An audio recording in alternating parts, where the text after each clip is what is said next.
register. Right there. Here's a pen. I need a motion to call the meeting to order. I'll make the motion. Second. All in favor? Aye. Aye. The flag, please. I pledge allegiance To the flag of the United States of America and to the republic for which it stands, one nation, under God, indivisible, with liberty and justice for all.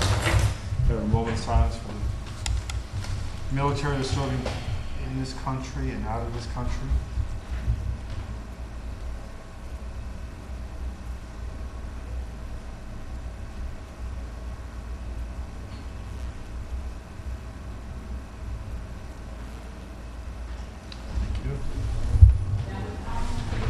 Your emergency exits are in your left, our right. A roll call, please. Councilwoman Reamer? Here. Councilwoman Crody? Here. Councilwoman Hitzelberger? Here. Supervisor Flood? Here. And any word from Councilwoman Doyle? Just one note, I'd like to wish Judge Devine and Constable Klingner the best of get well, the best of health to both of them. They both had some issues in the past few weeks. I believe Chris is home, correct? Chris is home. Thank you. Fine. I think Judge Devine's been moved to a rehab center in White Plains. I spoke to Miriam this afternoon, so he's doing better, doing well. So let's hope a speedy recovery to both. Thank you. First thing on the agenda is a public hearing, local law number 2 of 2013. So I need a motion to open the public hearing. So moved. Second. Do you have anybody that wants to speak to the public hearing?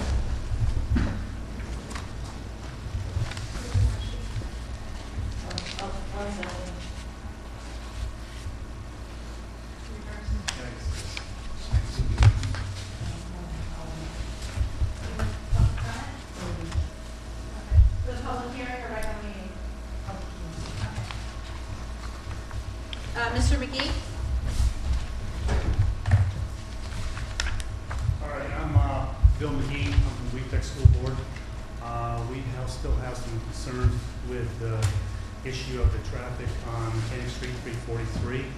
Can you explain this little map to us, this how it's working and what we're proposing here? Sure. Because the way we're understanding letters we've received and are kind of a little where we want to move, they want us to move the bus stop farther down the You're street. suggesting that, yes, after, I can go through that. Yeah, please, please do. Yeah, we met one Sunday morning. Is this on? Yeah. We met one Sunday morning to take a look at this whole corner, and I went in the graphic standards and got the dimensions of the school bus, which is 43 feet, 6 inches long, it's 8 feet wide. This yellow line is the arc turning radius of a school bus. So the calculations are taking the length of the school bus, the arc space that it takes to get to, it's on the right-hand side of the road, so it's not stopped in the middle of the road, is this location. So in determining that, there's a handicap access to this restaurant on the corner, and I go to code meetings all the time. It's required that we do have a handicap parking space at a restaurant. So this is the logical place for it. It's away from the corner. The arc can, if the parking accommodates that arc for that school bus to make the turn. And by moving the bus all the way up to that second telephone pole, kids can get off there. The intersection won't be blocked. Should there be a fire as the kids are discharging, it keeps this whole area clear. We're talking about not doing any more parking on the west side at all, and no parking on the east side. So these are the only 2 parking spaces that will be there at the end of the day. Okay, but you understand there's a sidewalk there that the kids have to walk through, and there's parking on the opposite side of the sidewalk.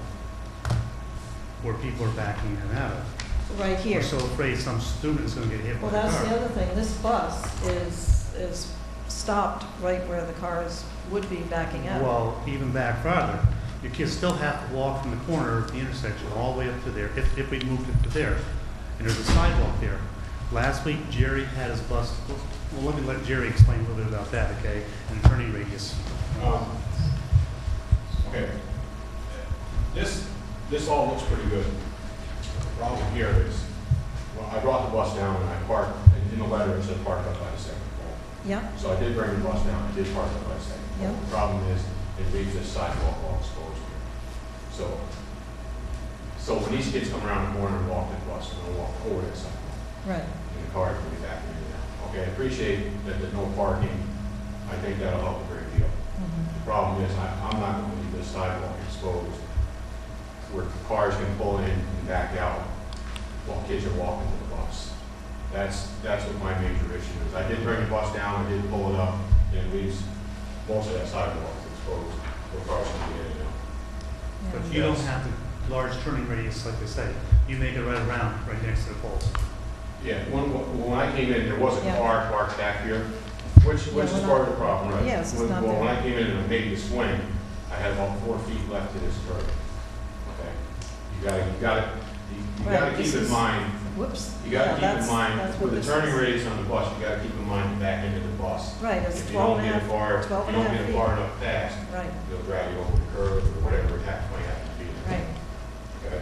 But I think with the no parking, that's gonna eliminate that, but the problem is gonna be pulling the bus up that far and leaving that sidewalk exposed. There are other places on your bus route where cars come out, Not like and that. you have flashing lights, I mean, no one should be moving. Yeah, you hit the nail on the head, no Yeah. one should be moving. Right, That's correct, but do you know how many people go by stop school buses? Tons. That's a lot of problems. I mean, I probably had about 35 that I've sent to all of them. license numbers? You try, I mean, yeah, you gotta send a license plate, Uh-huh. and that doesn't include the ones that we can't get that go by us so fast. You know, my driver cannot get the plate number between, Yeah, by the time he goes by. I mean, we do two times a year now, the state troopers are doing what they call Operation State Stop. They Mhm. try to follow the buses to catch some of these people because it's really becoming an issue. Actually, this past year, we almost had a child get hit by a car, right at the school. Right at the school, we were stopped at the school. The car flew in, right by the stop buses. Now, I had 8 buses with red lights flashing, still went by. It's not, just because we have our lights going, doesn't mean they're gonna stop. It has become a real problem, real issue. You know, some districts now are even going to try and put cameras on the front of their buses to try to catch these guys. I mean, it's Well, I wonder if becoming it's becoming a real issue. education, because if they're almost getting run over at the school, Well, yeah, they many came right in, people the don't- guy never read the sign, pulled right in, right by the buses, and it happens a lot. I mean, you know, every year it seems to become a bigger issue. And I know the economy's, you know, this year, the way everything is going on with the economy, people are in a hurry, you know, trying to get from job to job, and, you know, and that's on straight roads. Intersections intersections can be even worse. Like I said, I appreciate, I can't consciously pull that bus up to that stop and leave that sidewalk exposed for people to come in and out of it. You know, I can't do that. That's really making it worse than what it is now. If I do that, but that leaves that sidewalk wide. right now, you stop at the intersection, right? Right now, we're Stop blocking, here. right now, we're back by the first pole, we're blocking, we Right, try to first- block so they can't get in and out, but Right, the first pole is right there, so you're stopped right it's an there. issue, right, the sidewalk is right in here. But this is the post corner, right? The sidewalk is right in here next to it. Yeah, and the stop right at issue, the first pole. So, but when I brought well, the what bus would you down, do if an ambulance had to get by, or a fire truck had to get by? They would have to wait until the kid's discharged? How does that work? absolutely, if my lights are going, they're not by the wall, they're not allowed to go through those lights, because But if you're, It might be you're the up one, front, it might be the one and only time they have to stop, they have to stop. But if for some indication they saw lights coming down the road, they would hold the kids on the bus. Right, if they're getting off, we try to take we try to keep the kids on the bus, we'll shut the air door, try to keep them back on the bus until something is by, but if the kids are in the middle and they're, if they're getting off the bus, then of course, and they will stop. I've had a state trooper stop, with his lights on going to the ball. well, I wonder even if a sign on the building where these cars are parked, that they can't back out when the school bus is there, or something, some notification. You don't think they would acknowledge that? Well, it's traffic law, you're not supposed to back into an intersection anyway. What they should be doing is pulling into it. That's traffic law. See, I mean, the problem is, and I'll tell you a little bit about signs real quick when I spoke to, we've had signs put up, for curbs, school Yep. bus stop ahead signs. Yep. The problem, and this comes from the state, according to the state DOT, the problem with the signs, when you first put the sign up, they're great for about 2 weeks. But once it gets burned into, like these trucks coming down 22, once it gets burned into their mind, they don't even think about, they don't even look at the signs anymore, and they're flying. We just had a rollover accident up on 199, 22, 2 days ago, I think it was. Tractor trailer going too fast, there's a sign up there, slow down, corners ahead. They don't pay attention to these So, signs. Bill's written a letter to the state, that's for a blinking light, came across our. So the bottom line, you feel the safest place Well, I to don't let the like- children off is where you've been doing it? At this point, I don't want to leave the sidewalk exposed so people can back in and over. It's just an unfortunate place for the sidewalk to be. But, the cars have to pull across at the park, and they have to back across it to get back out the street. So, yeah, I don't want to leave, I don't want my kids walking up Which that sidewalk. everybody does on the street. I hope you're aware of that. What's that? Not just my building, it's in the building next door, his building, fire department, Are the you, rest of them. are you Does what? The rest of them also back out. There's multiple places that back Is there out. sidewalks over there? Sure. Is this something you could bring up before the parent-teacher organization? To have a parent volunteer on the bus? I mean, it must be some Like parents. crossing guard? Maybe. Yeah, someone who would make sure that, the kids get off and the cars don't back up at the same time the kids are getting off. Well, we used to, Millerton used to go years ago. They, Yes. town hired crossing guards. Yes. They've one both at, by the Baptist Church and one there at Oh, the yeah. intersection. That might be an idea. Maybe, Whatever, like I said, I think that maybe. But then it gets the congestion out of that intersection, which is. what Well, yeah, I mean, it we're would looking at. help if you got somebody out there with a sign, that would definitely help, I mean, look, I'm just trying to make it safe for these guys. we want to. But No, don't we are. kids come from the other direction too, or they all come from the East Main Street location? Are there children coming from Railroad Avenue walking up? No. No, the kids that So get all on, the kids get on that the direction? kids, there's kids that get on, they can get on, but that's, just stop up after. A different stop. But the kids, So what about pulling the bus behind the parked cars so that the parked cars then are blocked from backing Well, that's out? where You we are know, now, and that's why I said I Yeah. don't really want to change it from that at this point, I so mean- you're blocking the, Right, the second telephone pole don't work because it leaves that stretch of sidewalk open. Like I said, I appreciate no parking on that side because it opens it up when you go to make the turn in. The graphics are great with that. That doesn't always work. I mean, you got cars coming out of there, you got to watch where you're turning. But like I said, that'll help open that lane up. Crossing guard might be a great idea. That could work. Park it in front where I'm parking now, at least that will stop any car from backing out of there. They won't be able to, they come out there and hit the walls. So, the second telephone pole is not gonna work for me. Like I said, that's all good ideas. Crossing guard is a great idea. Parking where we can't get out is a good idea. They're all things we're doing now, except for crossing guard, of course. As I park there, that's where they can't back out. What's the age group of the kids that are getting off on and off here? I think at one time you said kindergarten. There's no Kindergarten first. parent You know, and again, I think I said it at the last meeting, yeah, that's what there should be. Yeah, The problem is, we won't let them off the bus unless the parent is there, but you want to see them coming to the bus. Sometimes there's nobody around, they walk the bus by themselves.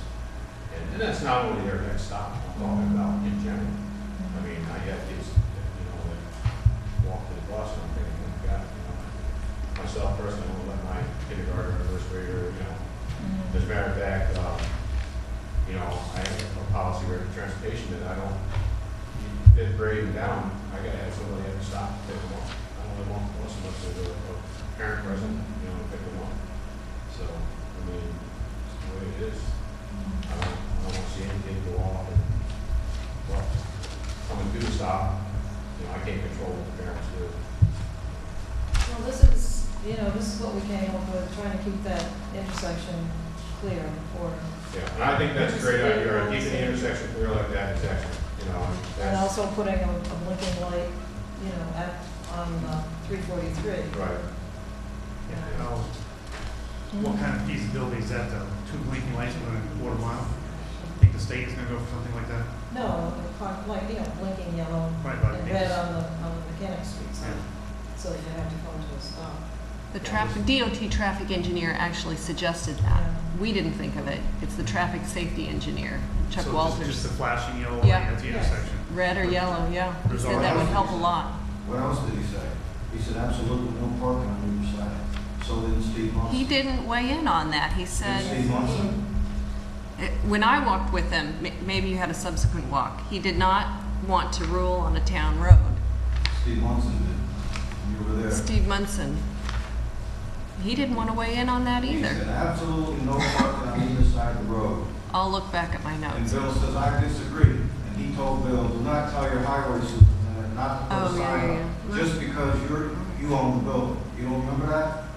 I do now. I do remember that Thank you. there was a conversation at the end. Well, regardless, we have a very intersection here we're very concerned about. Yeah, And and the curbing will be painted yellow for no parking. Yeah. So, And all that stuff will help. and it'll be behind those cars as well. I mean, they'll realize, there can't be So activity. if you're having a handicap stop there, is the stop, is it gonna be out on the road side, right by the curb? If the what? You're suggesting put a handicap parking Oh, spot. It's the blue, Right, is it a handicap parking? yes. Okay, is it gonna be right next to the curb or just past the pole? Its nose is at the pole. Okay, if its So it's a nose is at little the past. pole, does that mean you're taking curb out? What if you have a ramp coming out of the handicap vehicle? How's it gonna get over the curb?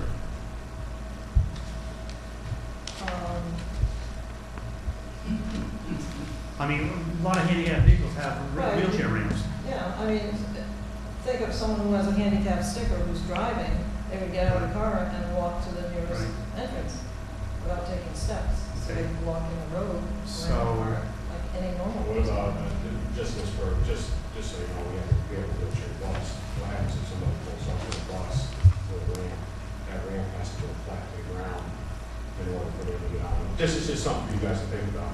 That ramp does have to go flat to the ground in order for them to get on and off. So you may want to look at that.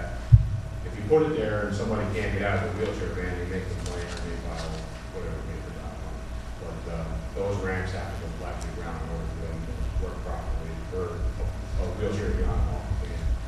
Just so you know. I don't know how much you know about those, but we have those. And if they don't go flat to the ground, flat doesn't open, people can't get on and off. I don't know, is there a curve there where you want to put that? There's a curb there, but it says Yeah. you're putting the stop just by the pole? No, the nose of the car is at the pole. The nose is at the pole, but the stop is gonna be behind it. The car will be behind it. Okay, so there are curbs all the way there now.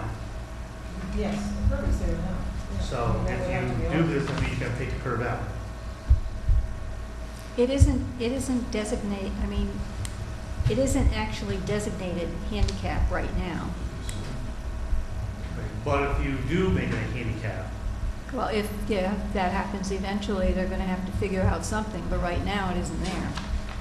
It has to be regraded and everything in order for it to actually be handicapped. As you said, Jerry, that it has to be able to have the ramp come down, sit flat and appropriate to be able to unload and offload. ADA has very specific specifications. At this point, it's not. It's not there. It's not. Okay, so whatever. It's not indicated as To that, start, and it's not whatever graded fine. as that. So Okay. we just want to be known that we're concerned about the kids walking around the court to the bus. And we are too. I think, some sort of parental guidance, crossing guard. Oh, we agree. We would like to see all parents be at the bus Yeah. stops, but in today's world, it's not. That's why Jerry has a policy, not letting them off unless someone is there. Right. You know, if you want a crossing guard, would be great.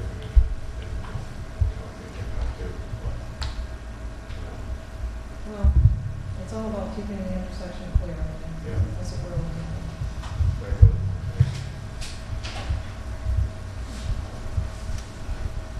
Cheryl Morris.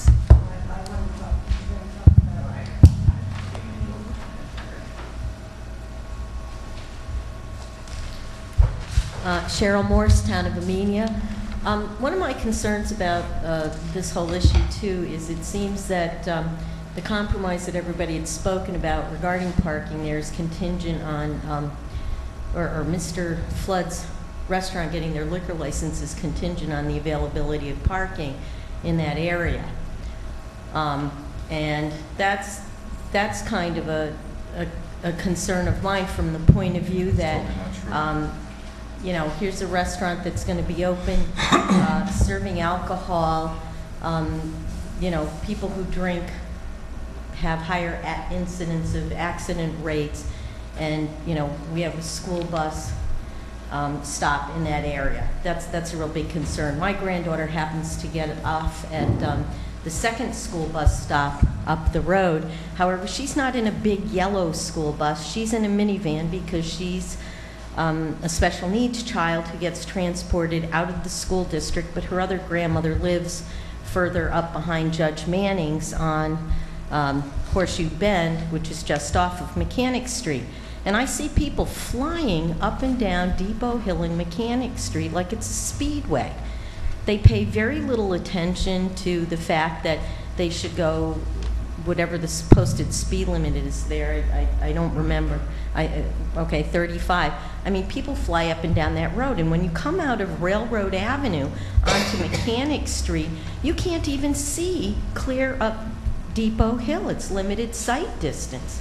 You have to pull way out into the road just to be able to make a left turn if you're taking the left, and you can't always see who's coming down the hill. So that whole stretch, that whole road there, depending upon how fast people are driving, could be very dangerous. And I'm not sure even, with a blinking light down there in 343 that it's going to help. People who don't pay attention to traffic regulations just blatantly don't pay attention. There's a stop sign already there at the corner. And there are times when people don't really stop at the sign, they'll pull out. Coming off of 343, when you make that right-hand turn, it's a blind corner. Last week, one day, there were 2 cars parked out in front of the restaurant right there on the west side of Mechanic Street, and as I came around the corner, one of the cars started backing up and almost hit me. They didn't even see I was behind them. So, it's a good idea not to have any parking there at all and keep the intersection clear. And, in this day and age, most families have both parents working. And it's unfortunate that children have to go to the school bus by themselves. I think it's not a smart practice, especially when you have young children that are, kindergarten, first, second grade. But the reality is sometimes the parents can't always be there. And if there was a crossing guard, that might not be a bad idea, but somebody might not just want to volunteer to do that, and then there has to be funding to cover the expenses of paying somebody to go out and do that in the morning and in the afternoon. And, where's that money going to come from? The school, the school district budget is very tight. All town budgets are very tight, so that's another consideration. And, you know, it's a very difficult situation, but first and foremost, the children have to be safe. So thank you.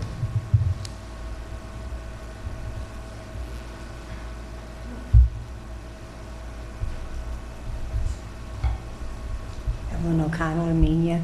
I live on Depot Hill, and I cannot believe that that's the second largest intersection in the town of Amenia. It's one of the busiest intersections. You have the rail trail. You have all the people that live up there, which is the largest development of taxpayers in this town.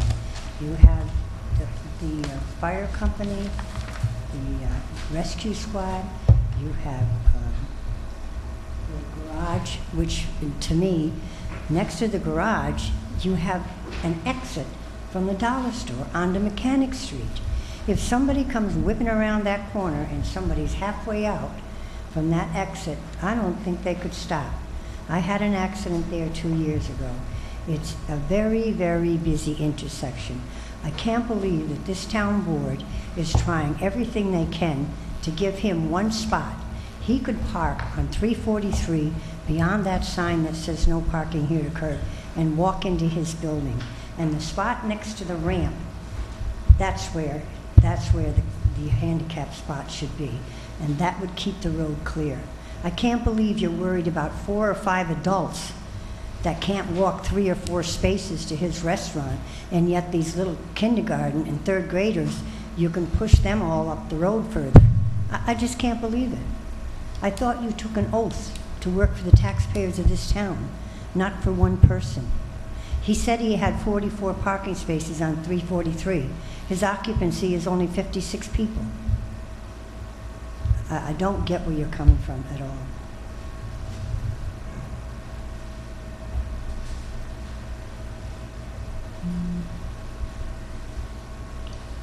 Tom?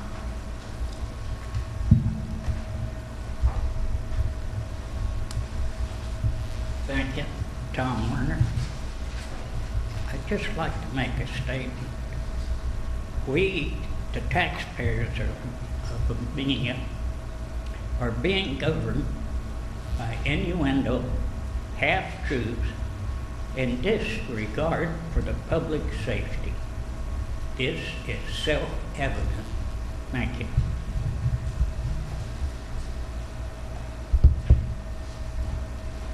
That's all I have for people that have signed up for public comment. We need a motion to close the public hearing. I'll make that motion. Second? Second?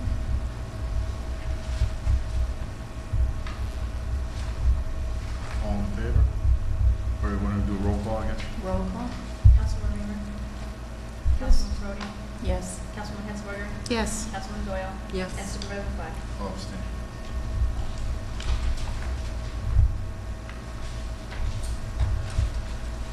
Vicky, you want to read this?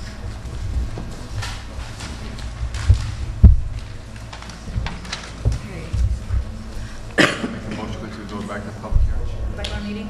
Yeah. We need a motion to go back to the regular meeting. I'll make that motion. Second.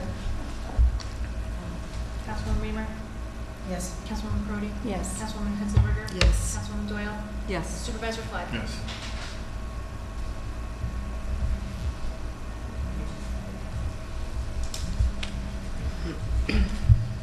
We just voted on opening the regular meeting. They closed the public hearing and they've opened to the regular meeting. So do you have a resolution number? 54 is our first resolution. For the seeker findings? Whatever you Yeah. want it to. That's the one that has to go So first. yeah, do seeker first. So it's resolution number 54 of 2013.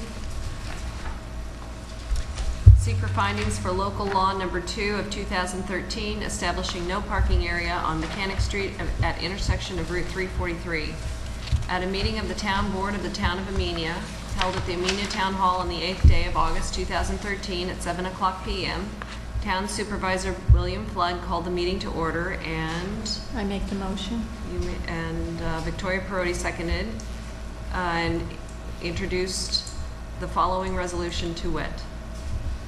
Whereas at a meeting of the Amenia Town Board held on July 25th, 2013, local law number 2 of 2013 was introduced by resolution number 48 of 2013. And whereas the town board held a properly noticed public hearing on proposed local law number 2 of 2013 during the meeting held on the 8th day of August 2013, and whereas the adoption of a local law amending Chapter 113 of the Town of Amenia Town Code by adding a new Section 113-6, establishing a no parking area on Mechanic Street, is an unlisted action under the New York State Environmental Quality Review Act, SECRA. And whereas the town board is the only involved agency for the SECRA review, and whereas the town board has considered the proposed action as defined in Section 617.2B and 617.3G of the New York Department of Environmental Conservation Regulations, and whereas the town board has received the 1, short environmental assessment form, 2, the criteria contained in Section 617.7C of the DEC regulations, and 3, the text of local law number 2 of 2013 entitled A Local Law Amending Chapter 113 of the Town of Amenia Town Code by adding a new Section 113-6, establishing a no parking area on Mechanic Street.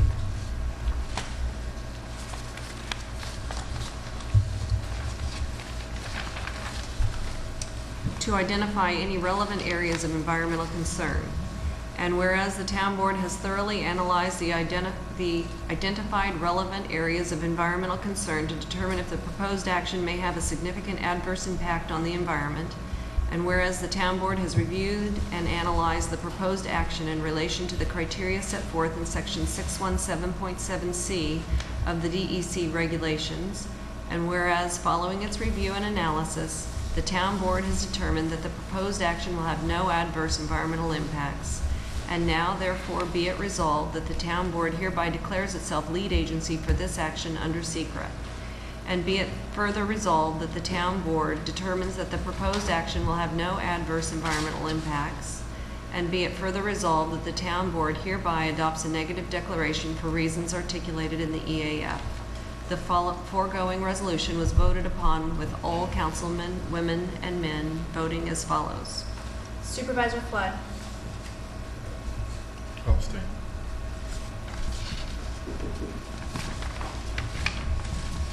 Councilwoman Hitzelberger. Yes. Councilwoman Doyle. Yes. Councilwoman Crody. Yes. Councilwoman Reamer. Yes.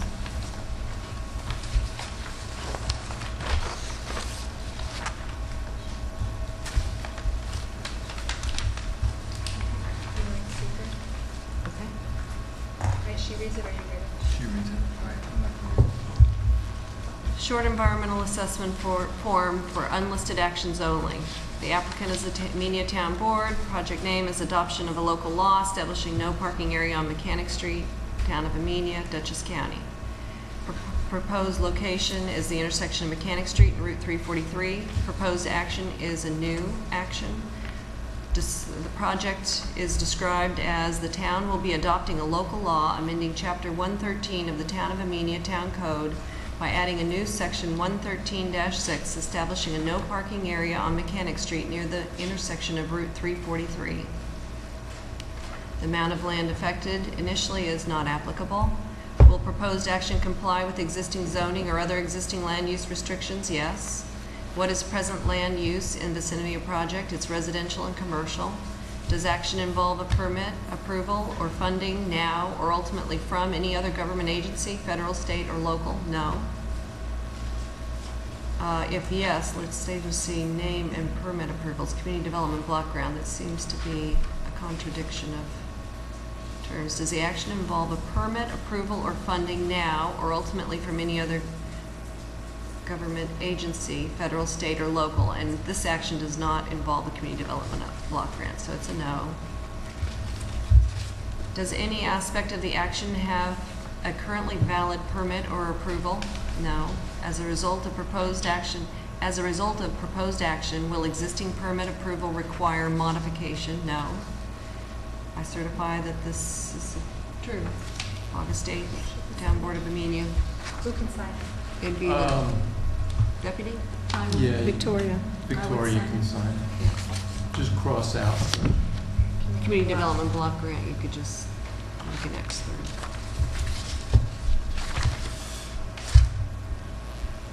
And just to clear up, I know Councilwoman Prodi, she went ahead and suggested motion it, I just needed, I really needed a second. So then who's first? He can't be. Oh, she did the motion? Okay, I'll second it. Thank you.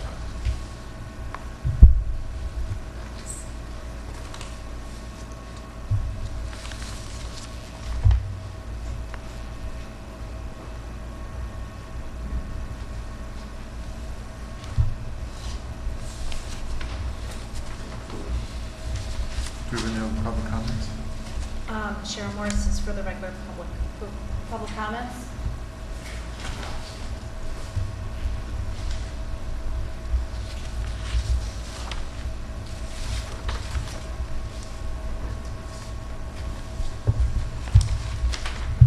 I'm here at public comment tonight in regard to my FOIL appeal request denial, which was dated July 5th.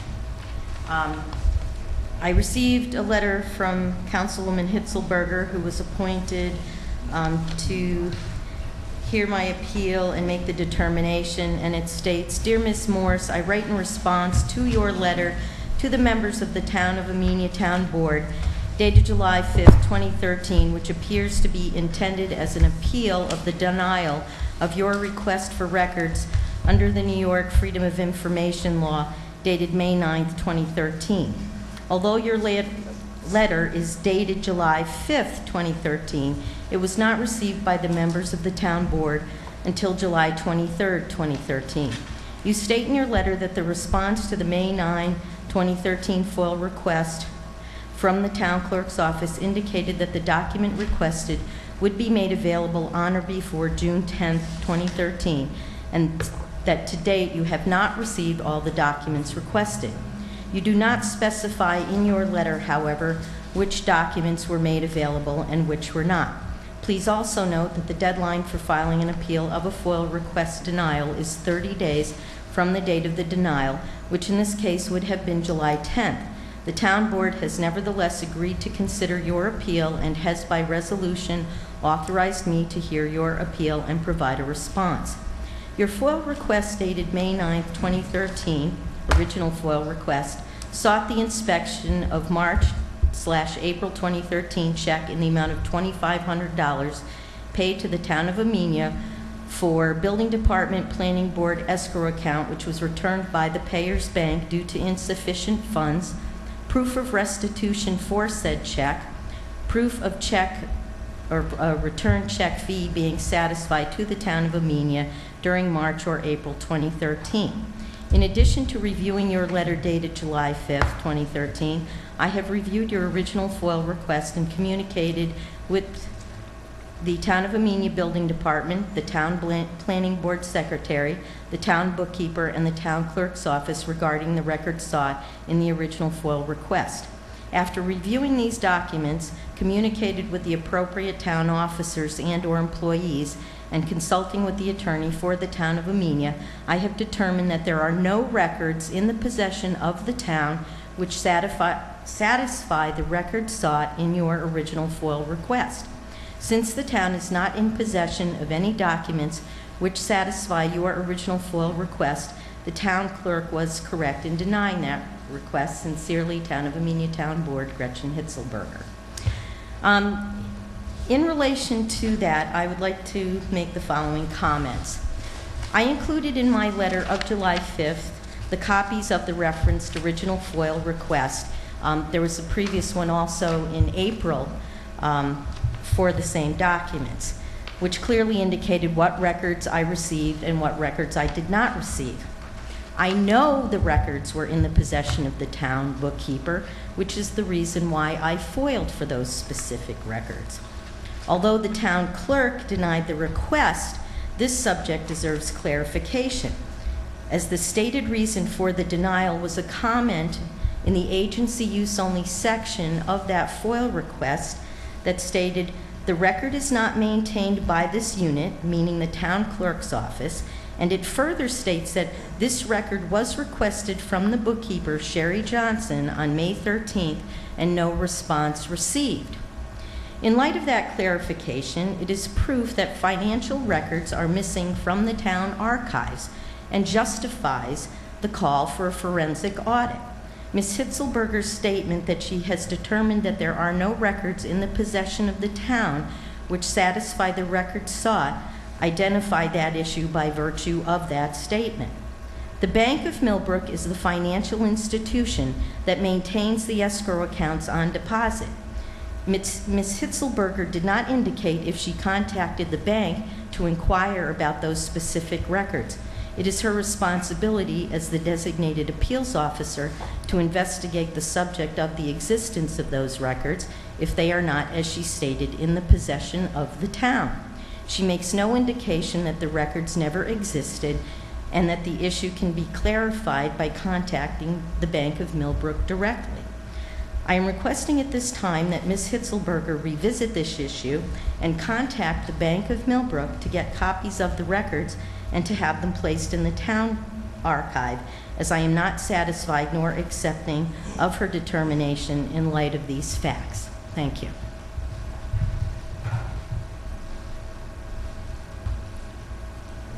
Before we go on, we need to do Resolution 55, the actual adoption of local law number 2.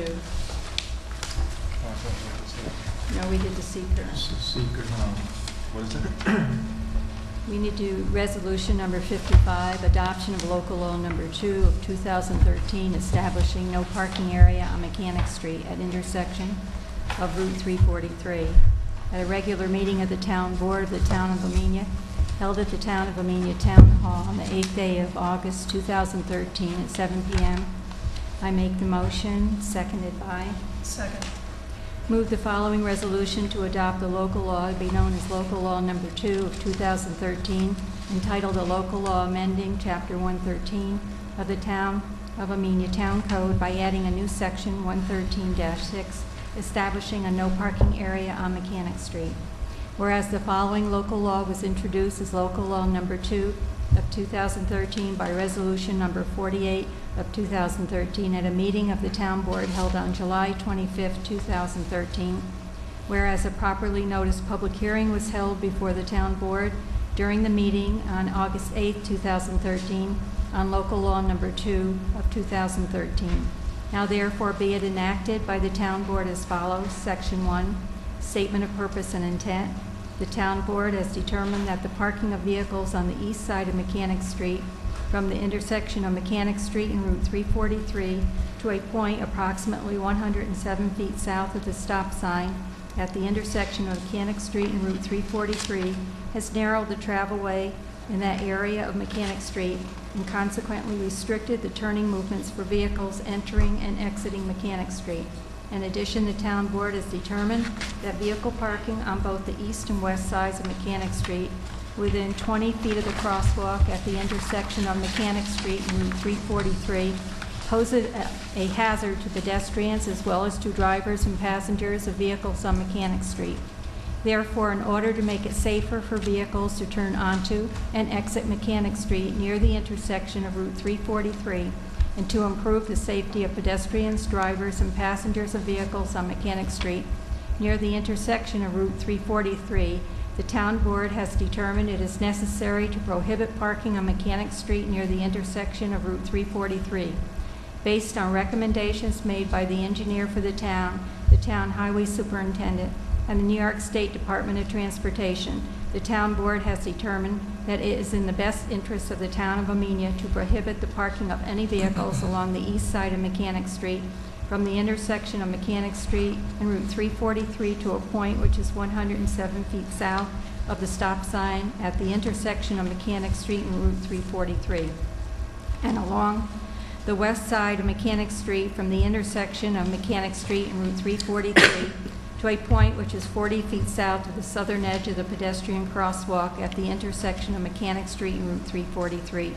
The Town Board has determined that one parking spot will be allowed between the point, which is 40 feet south of the southern edge of the pedestrian crosswalk at the intersection of Mechanic Street and Route 343, and the telephone pole located approximately 62 feet south of the southern edge of the pedestrian crosswalk at the intersection of Mechanic Street and Route 343. The town board believes that prohibiting parking in the above designated areas will make it safer for vehicles to turn onto and to exit Mechanic Street, and will improve the safety of pedestrians, drivers, and passengers of vehicles in the area of the intersection of Mechanic Street and Route 343. Section 2, the Town Code of the Town of Amenia is hereby amended by adding a new section, 113-6, to Chapter 113 to read as follows. 113-6, parking prohibited along Mechanic Street. The parking of any types of vehicles, including but not limited to automobiles, trucks, tractor trailers, campers, buses, mobile homes, motorcycles, and/or scooters, shall be prohibited on Mechanic Street at the following locations. Number 1, along the east side of Mechanic Street from the intersection of Mechanic Street and Route 343 to a point which is 107 feet south of the stop sign at the intersection of Mechanic Street and Route 343. Number 2, along the west side of Mechanic Street from the intersection of Mechanic Street and Route 343 to a point which is 40 feet south of the southern edge of the pedestrian crosswalk at the intersection of Mechanic Street and Route 343. Number 3, the parking of no more than one vehicle shall be allowed on the west side of Mechanic Street between the point which is located 40 feet south of the southern edge of the pedestrian crosswalk at the intersection of Mechanic Street and Route 343, and the telephone pole which is approximately 62 feet south of the southern edge of the pedestrian crosswalk at the intersection of Mechanic Street and Route 343. B, the town highway superintendent shall install and maintain appropriate signs along Mechanic Street to indicate that parking is prohibited along the area set forth in sections 113-6A1, 113-6A2, and 113-6A3 above. The highway superintendent shall paint the curb yellow and maintain the curb as such yellow color along the area set forth in sections 113-6A1, 113-6A2, 113-6A3 above where parking is prohibited on Mechanic Street. Section 3, the local law shall take effect immediately upon filing with the State Secretary of State. The foregoing resolution was voted upon with all councilwomen, councilmen voting as follows. Supervisor Flood? I Abstain. think we should have a chance to, for discussion. I'd like to offer a discussion question. So if we are to pass this tonight, is it possible to amend the local law? We have to go through exactly the same process, but it would start the effect of prohibiting parking on both sides except for the one space before. So all the costs would have to be incurred, the time would be extended, but you could in fact modify this at a later date. Yes. So that at least at this point in time, the only downside that I can see is that we would incur the cost of stand striping. You're going to do that work, right? Yeah. Painting and installing a sign that theoretically 2 months later, we'd have to move, 20 feet. We'd have to change the sign, right? We'd have to change the location of the sign. Because if you don't pass it tonight, then it just extends the period of time in which there's parking allowed on both sides of the street. Yes, I can't put the signs up until we get a letter back from the state. I just think if this is a dangerous intersection, the sooner we get at least some no parking on that street, the better, unless you can tell us something It's like our speed limit signs, when we put up speed limit signs, it goes to Albany, then we get a letter back from Albany saying they approve it. Well, that's the point of the resolution. The point of the resolution is to do what? To start the process so he can get the signs. Right.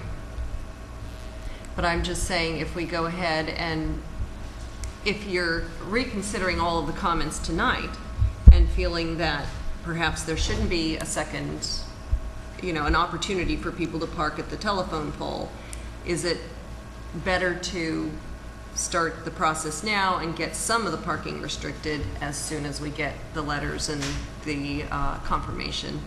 Well, that Or would be is the it better safest thing to start do. over? Okay. Well, what you're saying is correct. You can You have to amend this at any time. At any time, right. and the At least process would be starts the the same, ball right. rolling for this no parking to be established. Okay, Yes. all right. Okay, so I'm confirming that Supervisor Flood has abstained. Councilwoman Hitzelberger? Yes. Councilwoman Doyle? Yes. Councilwoman Brody? Yes. Councilwoman Reamer? Yes. Water Department.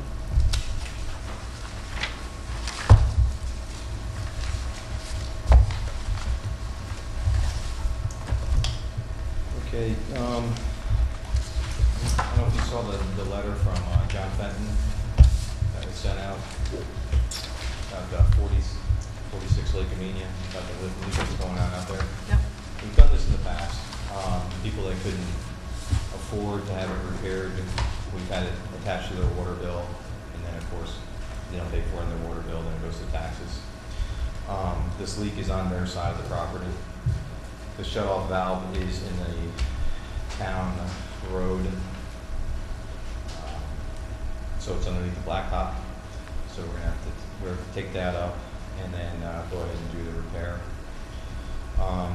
Any issues with that? Stan, you have any issues with that? Who's digging the road? Stan? Huh? I'm not really- I'd be doing the repair. Who got the bid I for would do us the repair. for the oh, you're going to do it? I would do the repair. I mean, that's something that we're equipped to do, and that's what we've done in the past. Who got the bid to dig the roads? You? Someone else? Was it? We have a contractor that got the bid, Bruce Osborne from Kent.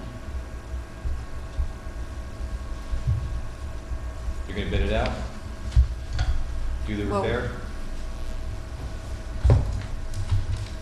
So every time we have an emergency, we're gonna bid it out. We're gonna have this Kent guy come and do with digging Well, on. we're losing a lot of water on this. Yeah, it's a service line. 15 to 20.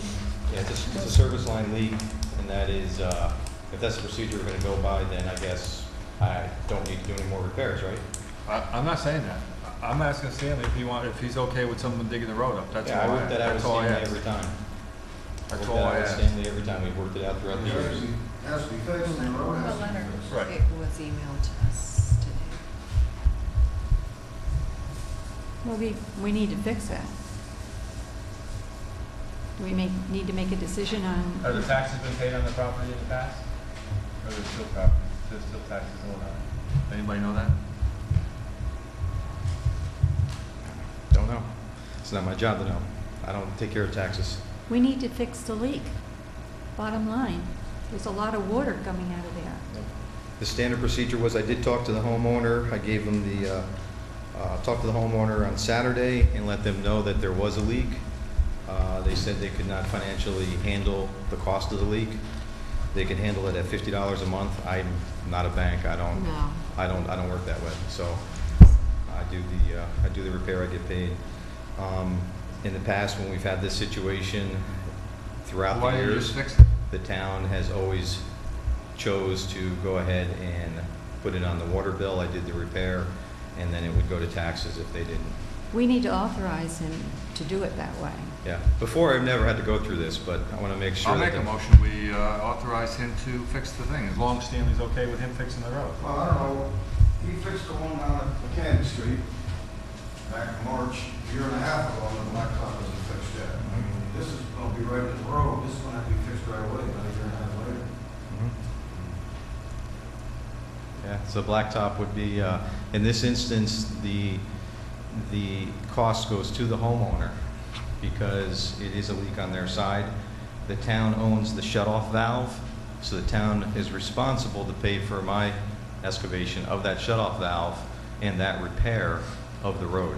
The town is liable for that. The repair itself in the road, in the driveway, which is on their property, that's out of their cost. So if I have to bring in material, if I have to run a new line, whatever it is, I can't even tell you until I dig it up and look at it. Could be an easy fix, it could be a whole new water line. I think this leak was going on for a substantial amount of time. I mean, my water usage has been up, and this thing finally came to the surface. The whole front of the yard is flooded. But the town is responsible to pay. The town water department would have to pay for that shut-off valve to be excavated, repaired if necessary, and the blacktop on that, because that was blacktopped over. Like I said, the repair itself would be on the homeowner from that point on, but the town's cost would be the repair of the shut-off valve. But the And cost of the repair comes out of the water district? it would have to come out of the water district. That valve is not accessible, and that's the case of many valves in this water district. And we have the budget, and we have this budgeted, so I think that we should go ahead. But are you comfortable with the contractor who has submitted the bid? You worked with this guy in the past, is that No, right? I've never worked with this contractor. I would not recommend, I mean, like I said, if I have to call the contractor every time I have a water leak, I don't have any of his information, first of all. I don't know if he's on 24-hour call. I don't know the details on that. Like I said, I've always done the repairs in the past. If I can't handle it, I'd always use Stanley for extra help, and that's what we've done before. So if I need flaggers, if I need things like that, I'd call Stanley. If I need extra equipment, I'd call Stanley. Highway guys have always, that's what we do to keep the budget down, to keep the cost down. But in this case, this is a small one. It's a service line. This is not a water main like it says in the letter. I did correct John Fenton in an email. It's a service line. The shut-off valve is on the edge of the property and the road. So it's not like we're going to have to shut the road down or excavate across the road or do anything like that. What's the bid, 1,500? I'm guessing usually a service line leak like that is about 1,500, usually. Will the shut-off valve be accessible after you do this, so that we wouldn't have to do- Probably not. I mean, the No? only thing we can do to make it accessible is we'd have to bring it up to grade, put a box around it, and Stanley's familiar with this, I know Stanley, the plows, right, with the boxes, they bring it up to grade. Again, this is an older water system. It's not uncommon than any other water system. They put these valves in places that they shouldn't have, or driveways shouldn't have been put in front of them, or roads shouldn't have been widened over them, or if they did, they should have been moved. They haven't over the years. So if you want me to relocate it, I can do that. I can move it. Well, would it be likely that other residents on the road would have this same problem? If they're... That valve is for that residence only. For that resident? Yeah. Is there other valves like down the road? Absolutely. Yeah. Absolutely. They're all under the blacktop. Even the shut-off valves for that road on the water mains are under the blacktop. Will you make that call when you dig it? That's what you do, right? If we can relocate it? Yeah, I mean, if you want to, again, that's a cost to the town. If you approve for me to relocate it, I can move it out of the way and put it in the homeowner's edge of the driveway on their side so it doesn't get blacktopped over. I can move it, I only have so much room to move it. Well, here's here's just one, I would throw this out there. If that trailer moves, is that lot buildable? Again? Is that lot buildable? Yeah.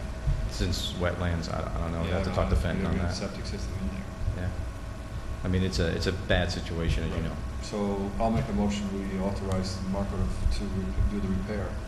Stanley's got you work with the road anyway, right? As far as overseeing the road, is what he does, right? Do you want to help him? Do you want to work with him or not? I'm going to visit. Okay. If it comes to emergency, then we can help them out. Yeah. All right. We're visiting here. Okay. So it's got to be fixed, Mhm. So Yeah, I would say. I need a second. Second. Roll call, please. Councilwoman Reamer? Yes. Councilwoman Brody? Yes. Councilwoman Hitzberger? Yes. Councilwoman Doyle? And Yes. Supervisor Fly. Yes. Okay. Next thing, I want to thank Ian. Been working with me the last few days on this resolution for the cross-contamination. I guess there was some miscommunication. I don't understand how the resolution didn't pass before, but we got it on the books now. We still, we need to adopt this resolution. I don't know if everybody have gotten a chance to look at it and read through it. If there's any questions on it.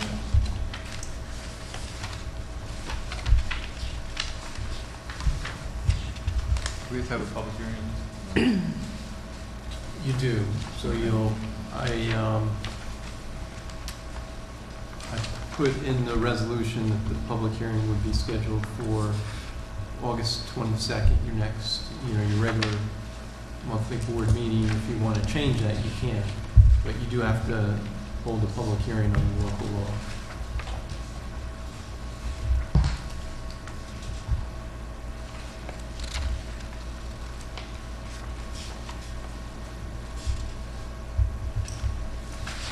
Okay.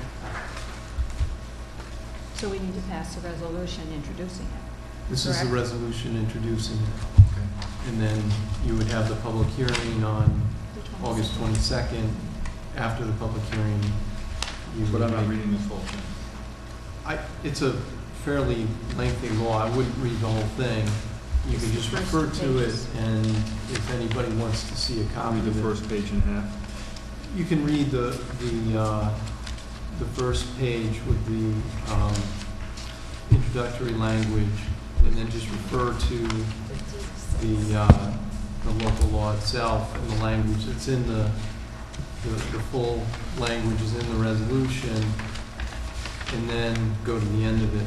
Yeah, Ian and I have worked on this for a little bit because some of the stuff that was originally proposed was not correct, was not used, could be used by us, right? It was a different village, it was done by a It village. was a different municipality, so I took the language from that and We made some changes. made changes to it, made it use the language that's in the Department of Health regulations, and brought it together and made it consistent with your town code. If you look at the penalty provisions, reference the penalty provisions in Chapter 63, which gives your building inspector the authority to enforce the state building, fire, and related codes. So this keeps the penalty provisions consistent with that, which is penalty for violation is $200 per day. $200 per day that the violation continues to exist. There's a notice provision that's contained within Chapter 63. And again, the whole intention of this, excuse me, is to help generate revenue and such for the water district. This is at a county and state level, so we're given, we're adopting this for the town level, and this is to help offset costs in the water district and bring in revenues when possible for violations. It would be similar to your building department code violations. The code enforcer would enforce this. Our date that we have agreed to as the town already passed, and I wanted it enforced at the town level. Even though I really don't need the town level to enforce it, I want the town level to enforce it. And our code enforcer could not enforce this because it is not town law. I could still enforce it, and I can enforce it with the county or the state. So I want the town to be able to collect the revenues. And on the second page, it references a URL to the healthny.gov. Is it okay if the town clerk just goes to that website, gets a hard copy of that, and saves that in her record? It's because she cannot save, this is not a static reference. This website could go away. The reference to the website? Yeah, it Yeah. could go away. Can she just go there and take screenshots of the website and have that on file with this, so our records for the town are complete? That particular link to the certified inspectors could change, and you're absolutely right. And if they do a static printout, that's fine. This is specifically for Dutchess County, but there's a link, that link links to all counties. But you're absolutely right, that link could go away, but also could the list change. So we would have to make sure that that list gets updated. That would be whose responsibility? Well, you've put it on page 2 of the resolution. That's right. That's why I'm checking with Ian. Yeah, so the other part of it, even if you printed it out, who would keep track of the list of updated inspectors? That's the health department actually tracks it. So you want to link to the health department or a reference phone number, if I would suggest, maybe a phone number to the health department For the current referencing list. their list. I spoke to Marco about this, and he thought it would be a good idea to have the reference in there. And there's no question the website could change. Obviously, the list can change as well. It's only referenced in the statement of purpose and intent.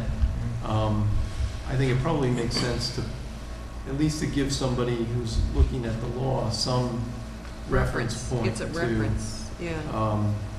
You know, if it changes, you could always amend the local law, which is a lot of work just to change the website. But it's not part of the body of the law itself. It's just in the statement of purpose and intent for the local law.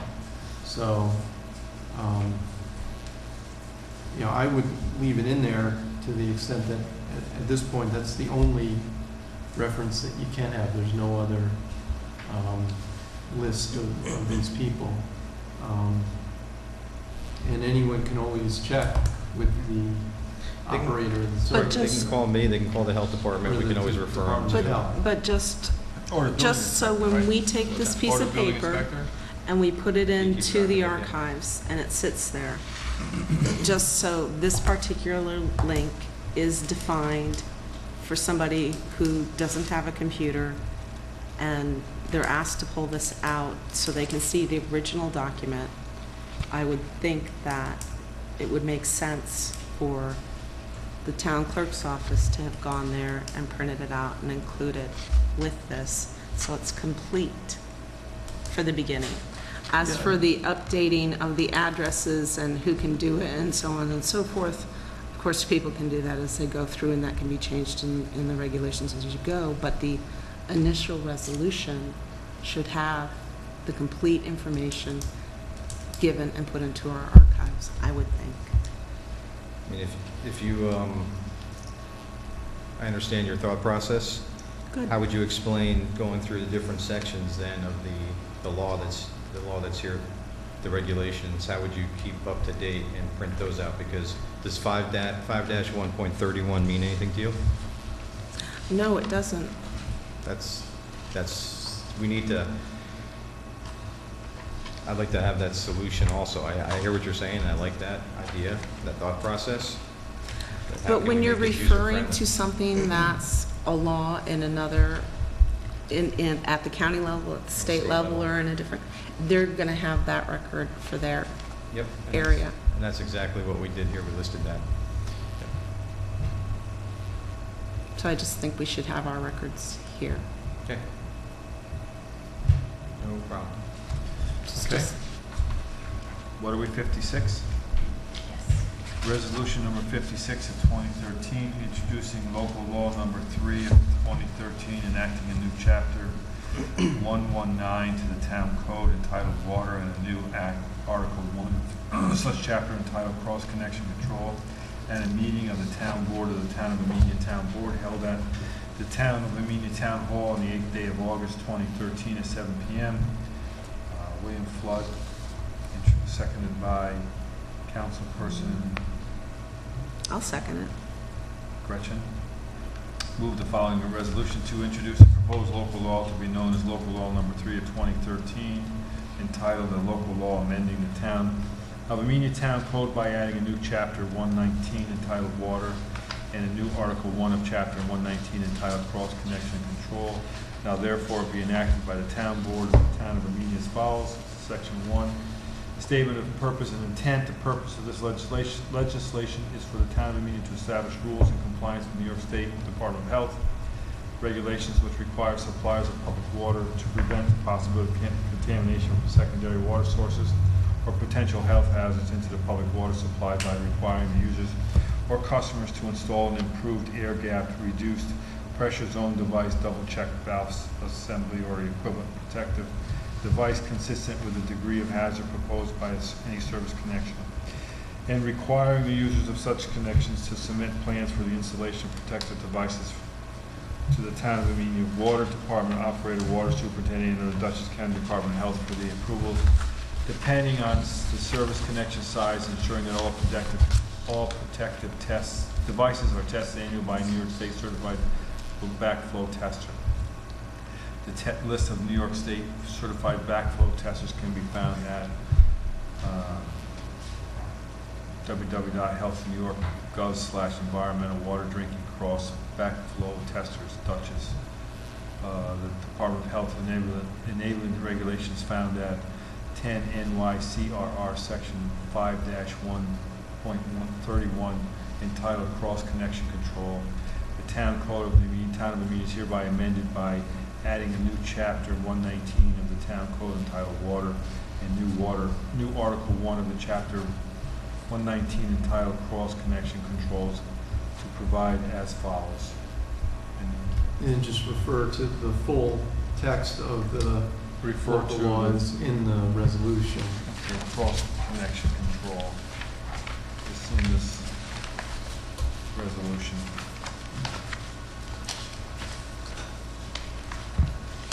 There's check valves, cross connection, double check valve assembly, enforcement officer, reduced pressure zone device, supplier and supplier of water, town water supply, user or customer, and water operator, water superintendent. So the public hearing will be, I put August 22nd. It's up to the 22nd. board. You can change that. notice, I can take notice that the town board of the Town of Amenia will hold a public hearing at the Town Hall, 4988 Route 22, Amenia, New York, on August 22nd, 2013, at 7 p.m. on proposed local law number 3 of 2013 entitled A Local Law Amending the Town of Amenia Town Code by adding a new chapter 119 entitled Water and a new Article 1 in chapter 119 entitled Cross Connection Control.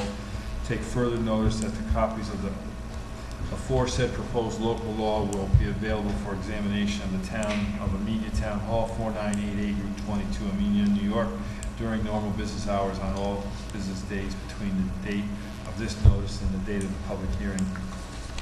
Take further notice that all persons interested and all citizens shall have an opportunity to be heard on said proposed at the time and place aforesaid. The foregoing resolution was adopted upon all councilmen voting as follows. Supervisor Flood. Yes. Councilwoman Hitzelberger. Yes. Councilwoman Doyle. Yes. Councilwoman Prody. Yes. And Councilwoman Raymer. Yes.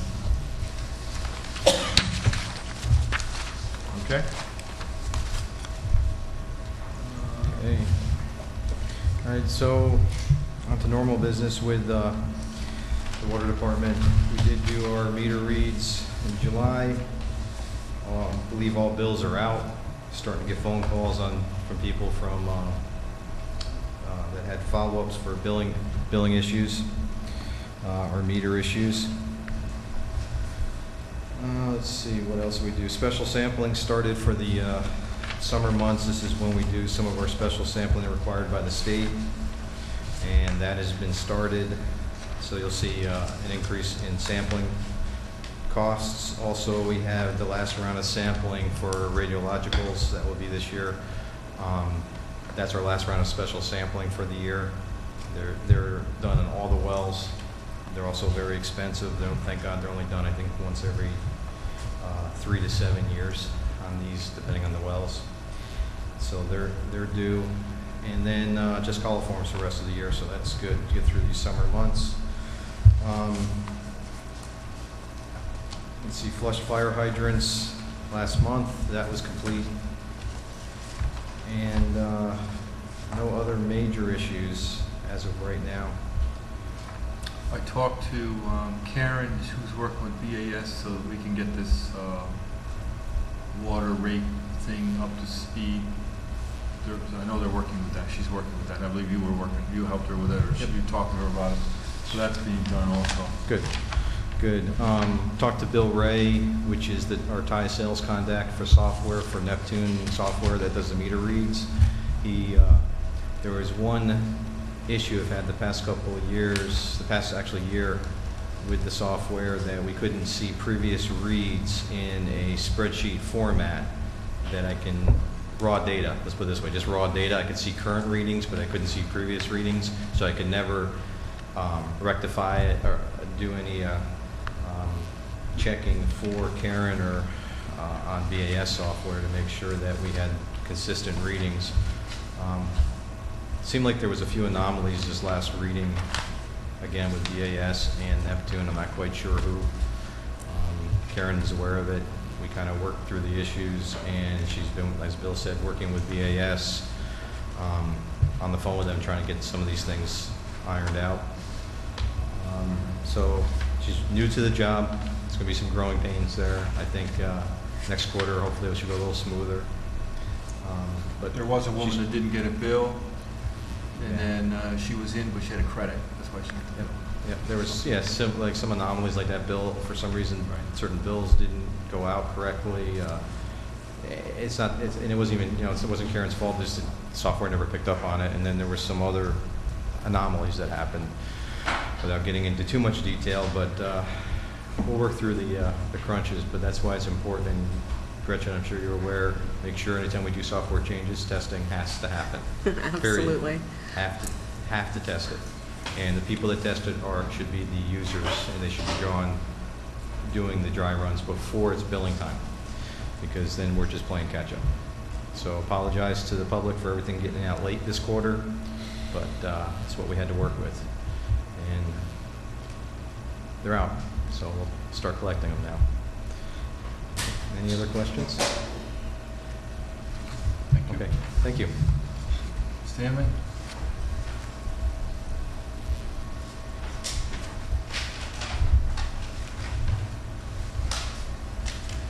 We've been very busy. We're going to get busier. Last month we sealed separate road. This time we used the fiber mat. It was on the OGS list. So we used the fiber mat. It's oil with 1/4-inch stone with fiber in it.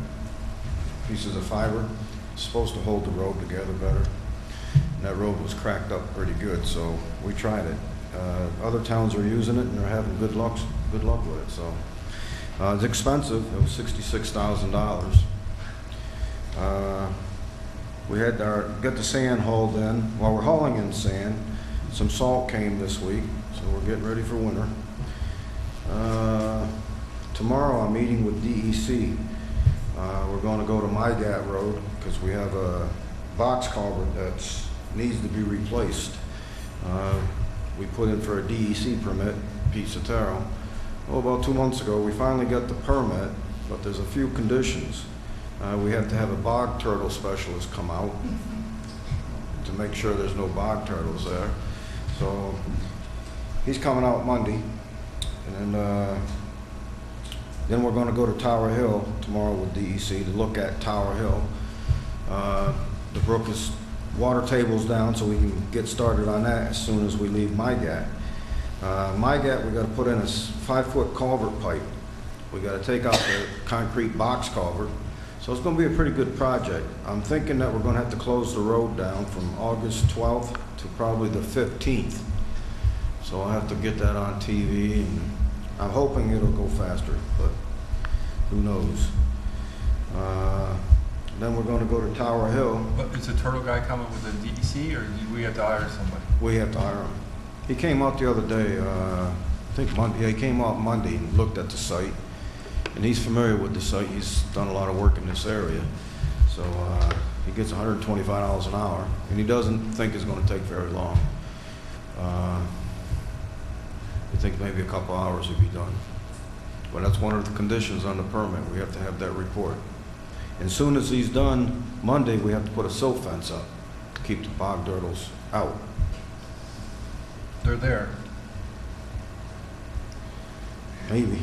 And then we're going to go to Tower Hill and get on that FEMA project. We actually have to be done, well, I'm hoping to be done with that by September 30th, because we have to be out of the stream. It's a DEC stream, it's a trout stream.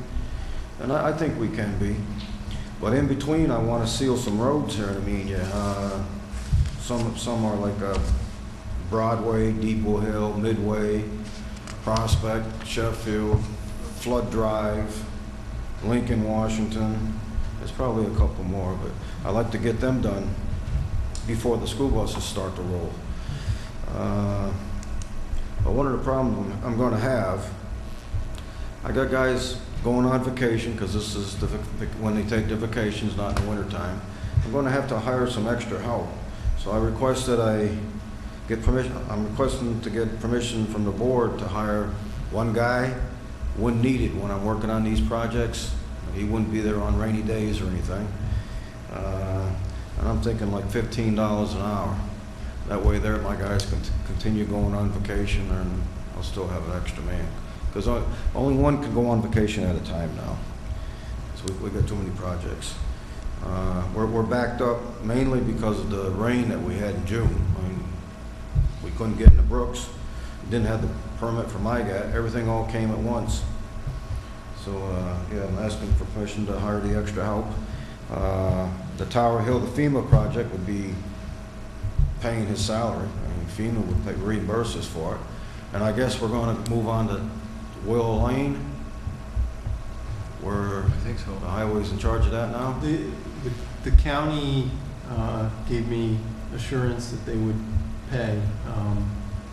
Ann Saylor sent me an email confirming that they'll pay the town highway department to finish the job. So you don't have to wait for anything to do that. It's whenever you're ready.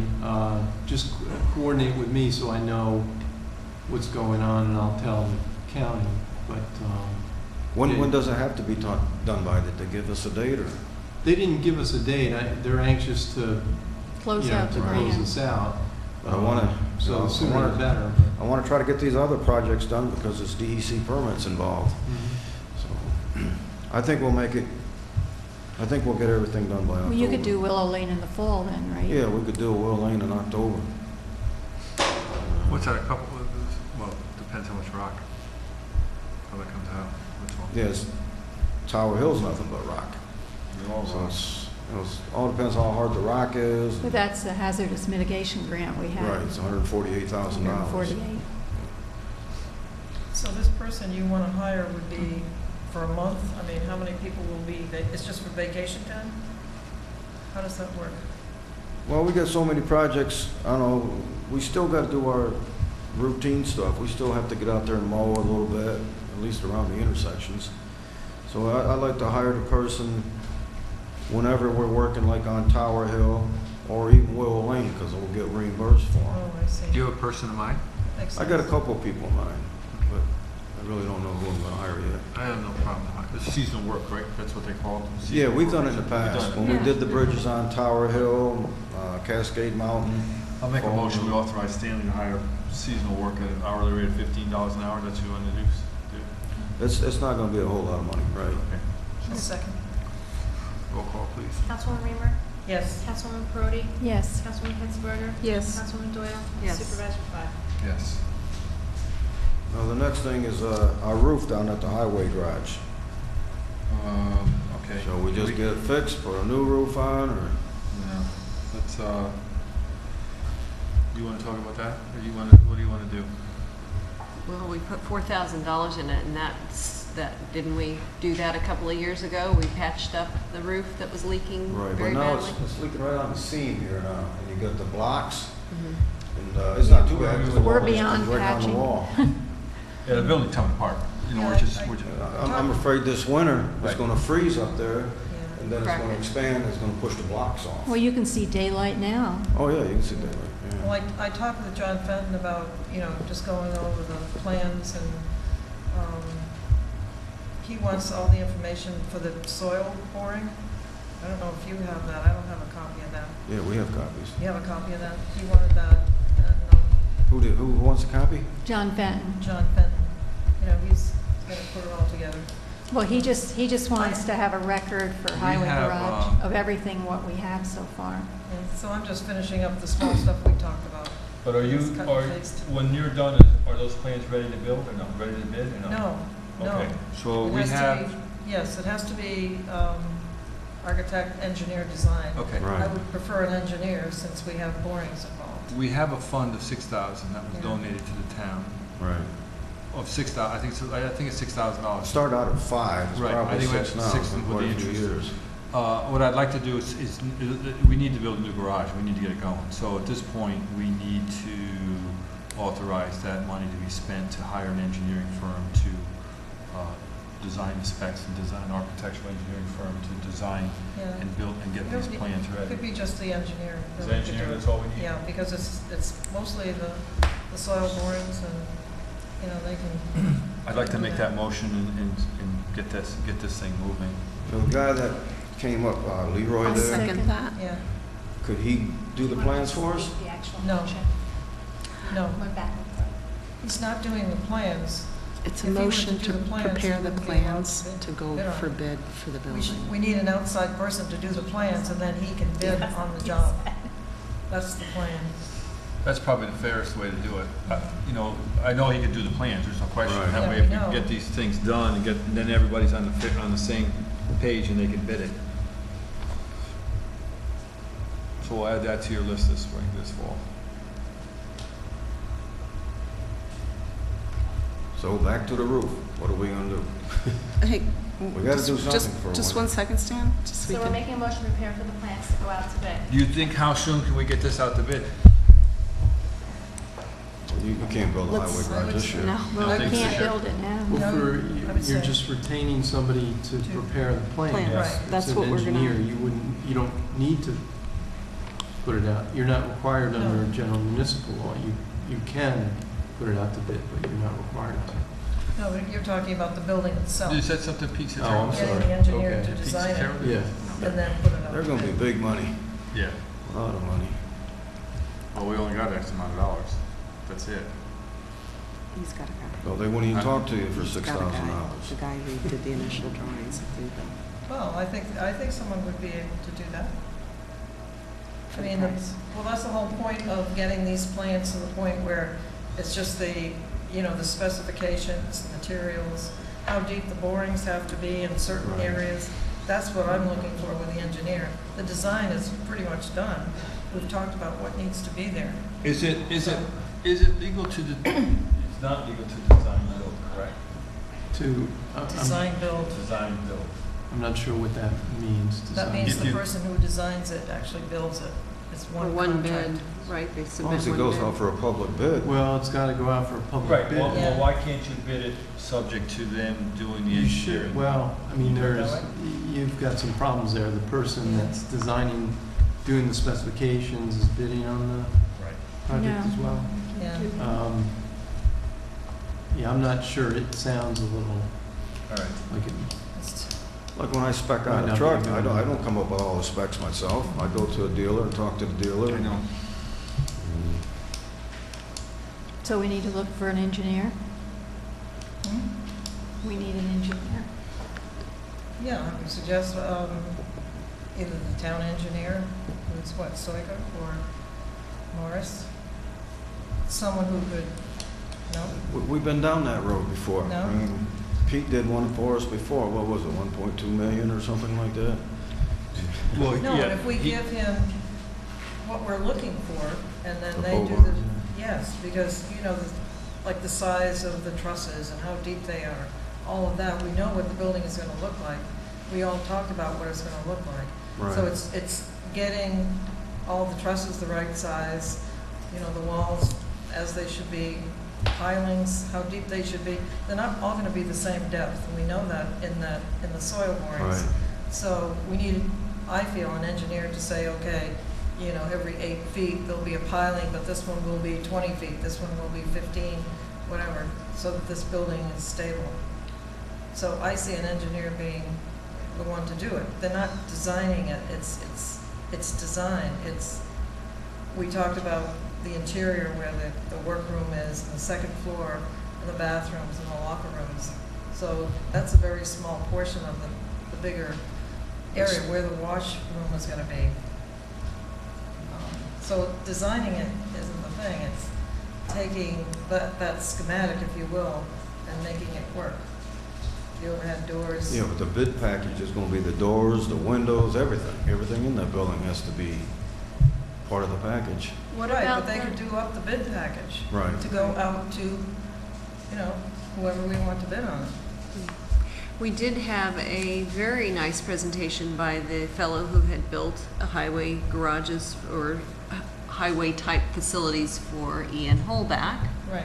and it was stable construction or whatever. Right. He said Yes. what we'd need to do is pay an engineer. He's not an engineer, but he did do a beautiful presentation of what he thought we wanted in the Right. building. And if we're not required to go out to bid, why don't we talk to him and find out if he could, you know, But what he it would would be- cost to. We have to go out to bid. No, we don't have to choose. Not to hire an engineer to prepare the specifications, that doesn't have to, But he's not an engineer. the project He itself. has engineers on his, Yes, He I know, but, said all right, I know that, but the question we is, could use his if we hire engineers. him to do the engineering, does that? we can use him to. he just can't Disqualify. Disqualify him from doing I mean, does he?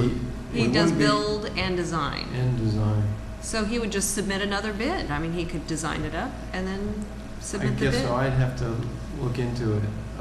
That makes the most sense, because to do it, he's already been there, he's got all the I don't stuff. believe he's the engineer. No, No, he hires, works with he's an got engineer. engineers who Right. can Right. do that aspect. But it was a very reasonable, you know, and you know, Ian Right.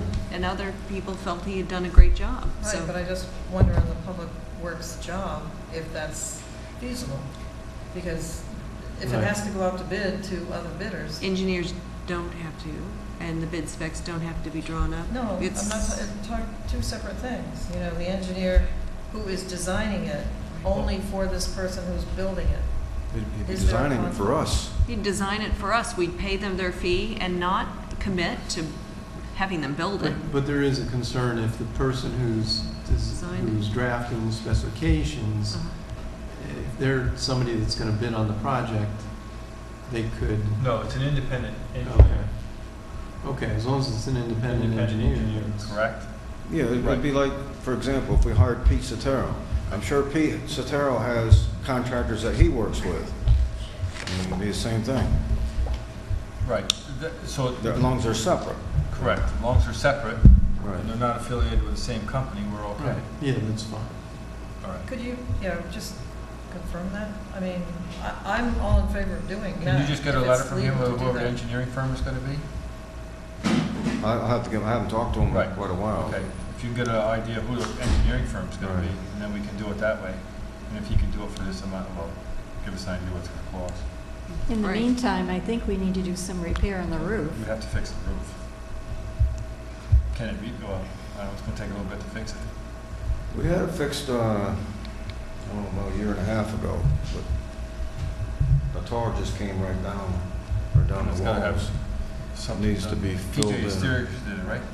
Is it PJ Yes. Exteriors Yeah, did it? yeah. And they looked at it again. Do you have another bid for them? I only got one bid so far. It was $12,000 to do the whole roof. But I can't see doing the whole roof if we're gonna tear the building down. Right. And, he did give me a price on fixing it, but that was back in, I think, February, and I have it, but I don't know exactly what it was. I'm thinking around $1,200. That's doable. Why don't you get that to us, and, because I know he's got a bid on, to fix this roof, I think it's 1,600 on this building. Well, you'd have to get two more Right. Right. bids. Well, it's basically an emergency repair, the water pouring in the building. It's an emergency repair. It's an emergency repair, it's gotta be done. They don't, controller's office wouldn't consider it an emergency repair.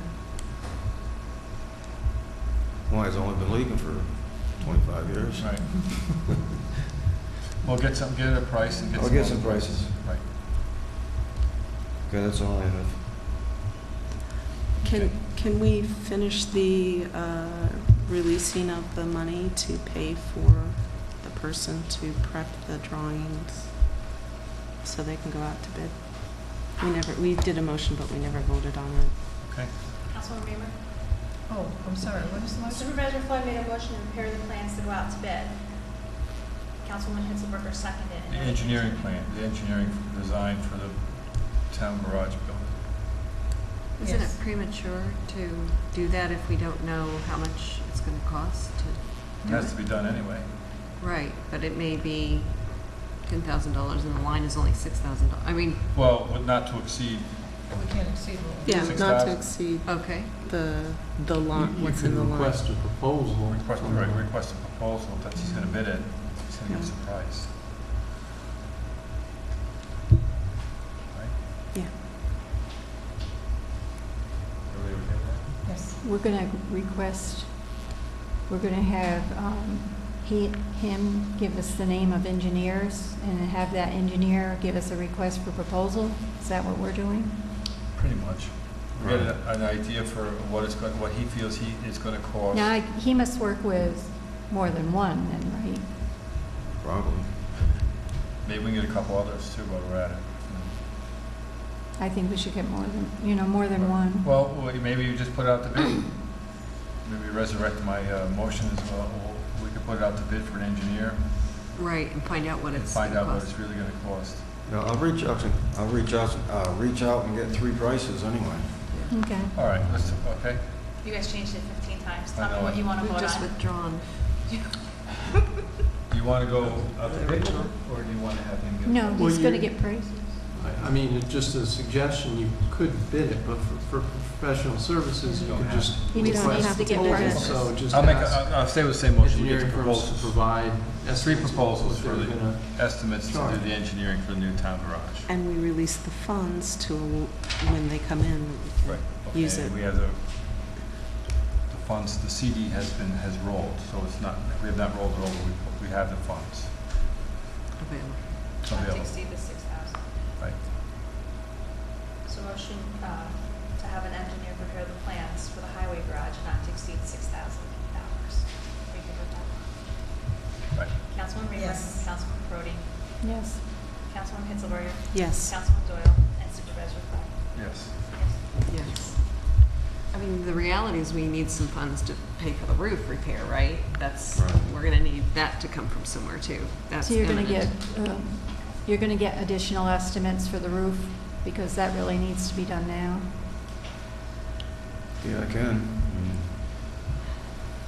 Can you get something just to stabilize it for now, for the winter? A tarp? I think the tarp would fall through at When it this blows point. off, I don't I'll think call it's you. because there's nothing left there. Some caulk? Did you hear me, Vicki? I say when it blows off, I'll call you. We could store the snow plows up there. They could be. I think all they have to do is put some tar paper around it or something. Down and dirty, get through the winter anyway. I'll just keep the ice from getting in there. These barns go up pretty quickly, though. Yeah. They're pole barns, basically. You don't think they can get it done this year? No, by the time we put it out, by the time we get the drawings, and then you gotta put it out for Yeah, we got bids. it out for bids. Then you gotta do Subject the to heat, the permissive electric. restoration. I guess it's wishful thinking. Get your estimates for There's the snow roof. in 3, so. Huh? There's snow in 3 months, so. if- So any place else you use in the meantime? Yeah, I talked to the county, they said we could use their garage, you know, if we have breakdown or something. Well, if you had it on the process start going, maybe do the county to use their garage for breakdowns and keep your equipment there. Yeah, this. Well, let's see how this quick time this of guy, year. let's see what he says. He may be too booked anyway, so let's see what happens. Or they may be too booked if they come up to bid. All right, Okay. thanks. Stanley, did you find the information about the fuel, the credit card thing? No, I'll have a budget time though. Okay. Great. We need a new fuel system down at the highway garage. Actually, I talked to today the county was here from the Central Services. And they installed one. They have a company that installed it. The county does? Yep. They said they don't bid it out to them, but they could, maybe we could piggyback off the company that did theirs, and they were gonna send me the information as to who did it. And Dover has one, I think. too, Yeah, I right? talked to Joanne. The guy actually came out a couple months ago and was supposed to send me a proposal, but Yeah, didn't get it. actually works very well for my apps. Does the county one come with new tanks? No. Because we need tanks. 2-tank, diesel and fuel, gas? Yeah, diesel, 1,000 Diesel. gallon diesel and a 550 gas. And a backup diesel and the gas. The gas one's bad. The diesel was awful, but the gas one's bad. Can you get some prices on some tanks?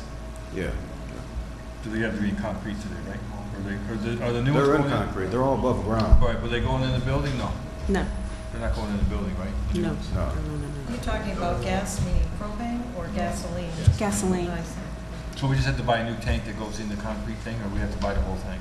It's like a credit card type thing. No, I know, but the tank, The tanks themselves. They're in a building already. right, but do we have to buy the new building too? No, or we just got the, replace it's a the little tank? concrete building that the tanks sit in. Okay, In case the tanks leak, right, all the fuel stays in the building. so we just have to buy a tank? Tanks and the Connectors and the. credit card. Right. Yeah. It won't be cheap. But our pumps are real old. Nothing's ever right. It's off, what do you say, 16 gallons? 16 gallons, which actually, considering the equipment, I thought that was darn good, quite frankly. I mean, it's a 1,000-gallon tank, and you stick it with a tape measure. You know, if the tape measure is crooked or something, you never get the true readings, never. Sure.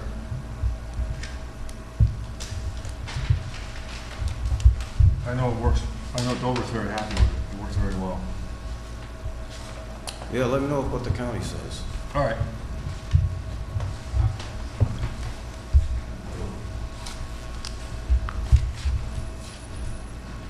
I have the building department's report. Dear town board members, please find July's monthly report for the building department's building permits. Go.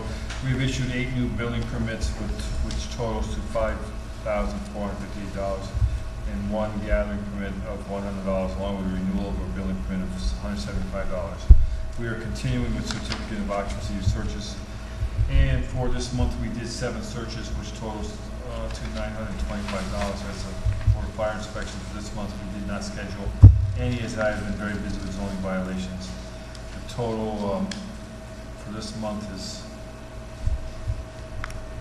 $6,658.80, which brings the year-to-date total of $22,201.40. Sincerely, John Fenn. Committee reports. I think we're having a CAC meeting on Wednesday, and I believe we're having an enhancement also on Wednesday. CAC begins at 7 o'clock, and our enhancement, I believe, begins at 5:30.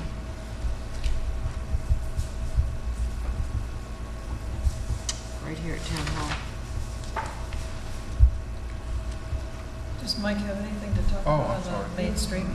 Yeah, I think that's moving along nicely.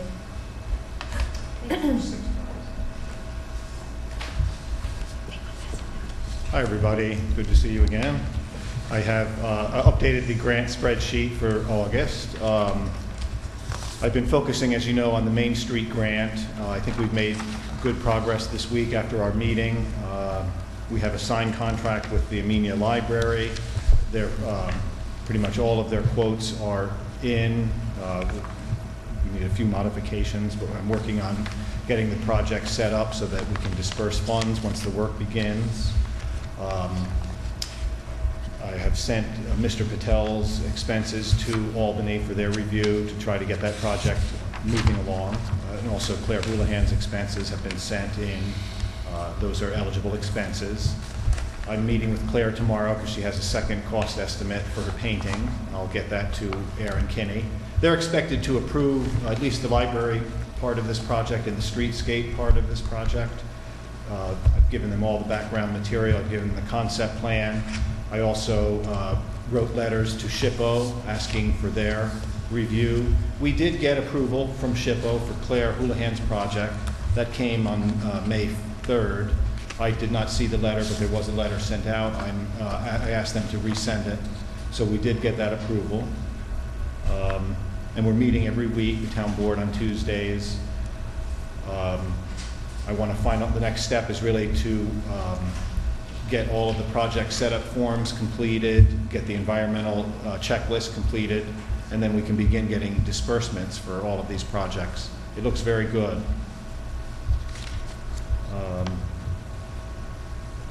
So that's really that. Do you have any questions about the Main Street grant? 'Cause, It went out to bid, it's been advertised, as you know. The bid it's the specs- streetscape part of this project. Streetscape part, yes. So anybody who wants to know more about it can go to our website, I guess. To the website, and you can stop in the town clerk's office and receive a CD. But people who are just interested in what it's all about, or if they're interested in bidding on it, then they need to pick up the CD. And the flower pots and the benches are going to be delivered sometime in September. It's great. It'll be a nice improvement for the town. The grant's going to cover $25,000, including the $5,000 fee of the landscape architect. So that's, I'm waiting to, we should be getting that approval from Albany this week. Erin Kinney was out, but she has gotten everything she needs. So we sent in the eligibility request letter to them. So she's going to rule on that shortly. And Mr. Patel, have you heard from him? I did. I met with Again? Mr. Patel. I still have to follow up with Leo Blackman, who has looked at the site to find out. I'm going to call him. Thank you for giving me his number. I do want to reach out to Leo about that and another grant that I'm working on. So he has looked at it. I just need to see what the cost estimate is for that.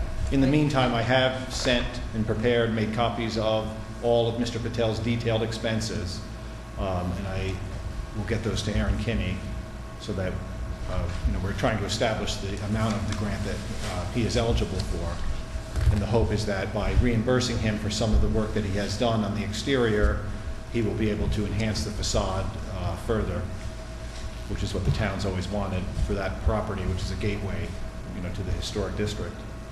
I noticed they were doing some forensic work on that box across the front of the building. There's a big hole in the center that's being patched. When I was talking to Leo about it, he wanted to see what was inside that box. I don't know what it was, but it's closed up now. So I hope the facade, will be able to be done. That would be great. So you'll be in touch with Leo and make I sure he will. has everything he needs to submit to Mr. Patel. I'll give him a call tomorrow. I'm actually coming to town again to meet with Claire. Yeah, So- because it's better to get him in the city where he has all that information. Okay. I'll get in touch with him. I have his kitchen plan too, by the way. Oh, he has developed a new plan with the, It's a big PDF that, I generated a hard copy, so I can give that to you so that, that can be going on in the back burner. when should I get that from you? I could Actually, come. I generated today. I didn't even think to bring it. I had Well, could I other come things. maybe tomorrow, since I'm coming? Yes. Okay, oh, great. Because that would be the one thing I need, and then I want to get letters of support. I may as well talk about the kitchen grant. I did meet with Rudy Eschbach again. I wrote the narrative, really. It's really just a matter of getting letters of support at this point, finding out what the budget is, what Leo's numbers are to do that plan, and to put in the kitchen equipment. Because already just the equipment alone is $24,000. Right. And the maximum amount we're applying for is $25,000. But I think it would be good to have the total amount of the project, not only for that grant, but we can seek other grants from various foundations and government agencies for this project once we have the budget established. So anyway, and the other is the Wassaic Trail to the Train. I did reach out to WSP Cells because I wanted to get an update. They have billed the town for 84% of the design fee. I'm working with Sherry to submit a second claim.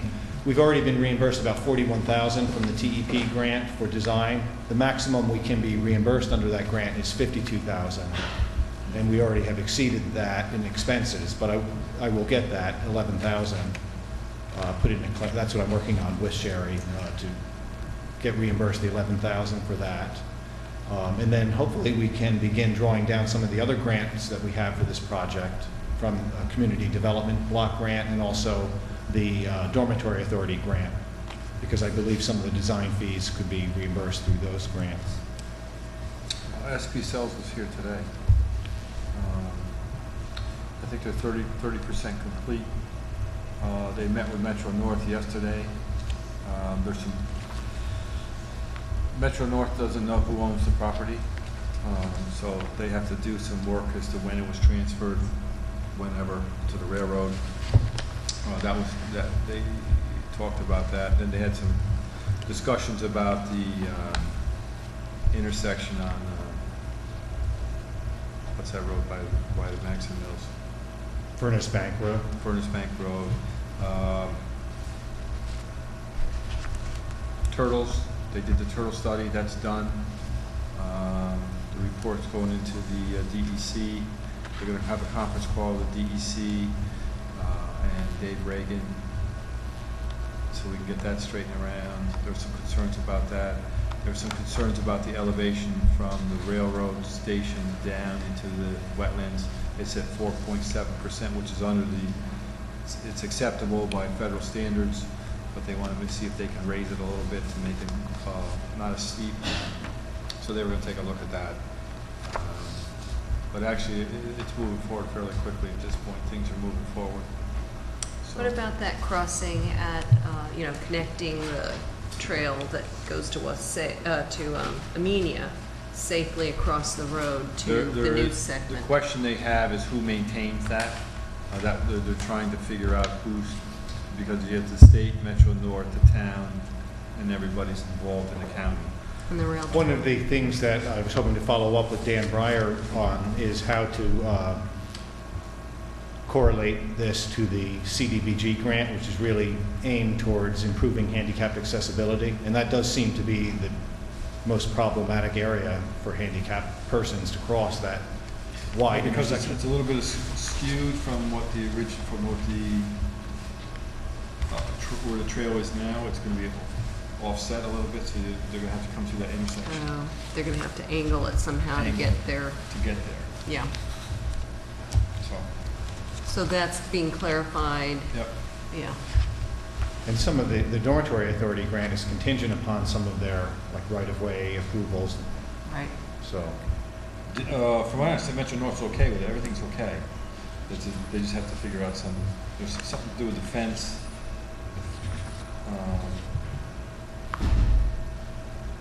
Proposed fence may have to change a little bit. That may have to be. So one piece of equipment they have that does the rails is wider than what they anticipated. So it has to, the existing fence may have to be moved a little bit anyway. So it's just some other things that they had to discuss. There's abandoned rail on the line, which is in the right of way. So that's got to be dealt with. Moved out. Who picks it up and who takes it? We'll sell it for metal. That's what I said. You I'll put set it it out there, it'll across. be gone. It'll be gone in a minute, right? Be gone in a minute. By Stanley and If it's not, they're probably on their way already. I did take this off, but just as a reminder, there was a $10,000 grant that reimbursed for the design also.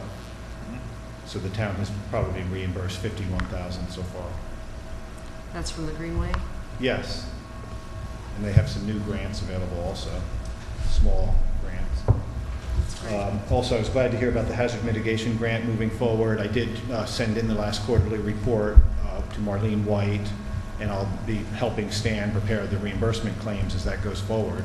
He did already document like $10,000 in engineering costs. The town has to match about $37,000 under this grant. It's a $111,000 grant. What's this for? Yeah. The hazard mitigation Hazardous grant mitigation for Tower Tower Hill, Hill. phase 2 of that. And that's it. I also put down the grant that Vicki just got for the dance program. Congratulations. Any luck with NYSERDA, with the building, with the heating and air conditioning, or no? Not yet. Well, I've really been focusing on the Main Street grant. That,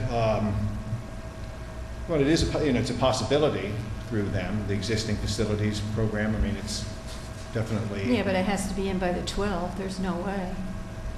not for this. Not for cycle. this round. We'd have to wait till the next round. Uh, You have to have a plan. Right. Well, we're still waiting. I have a company coming Monday, Yeah, 9 o'clock, I'll be there. I'll look for everything that you are eligible for. though. 4. to give a proposal for the heating and air conditioning system in this building. We have to do something. I understand someone was here looking at the old boiler to remove it. We had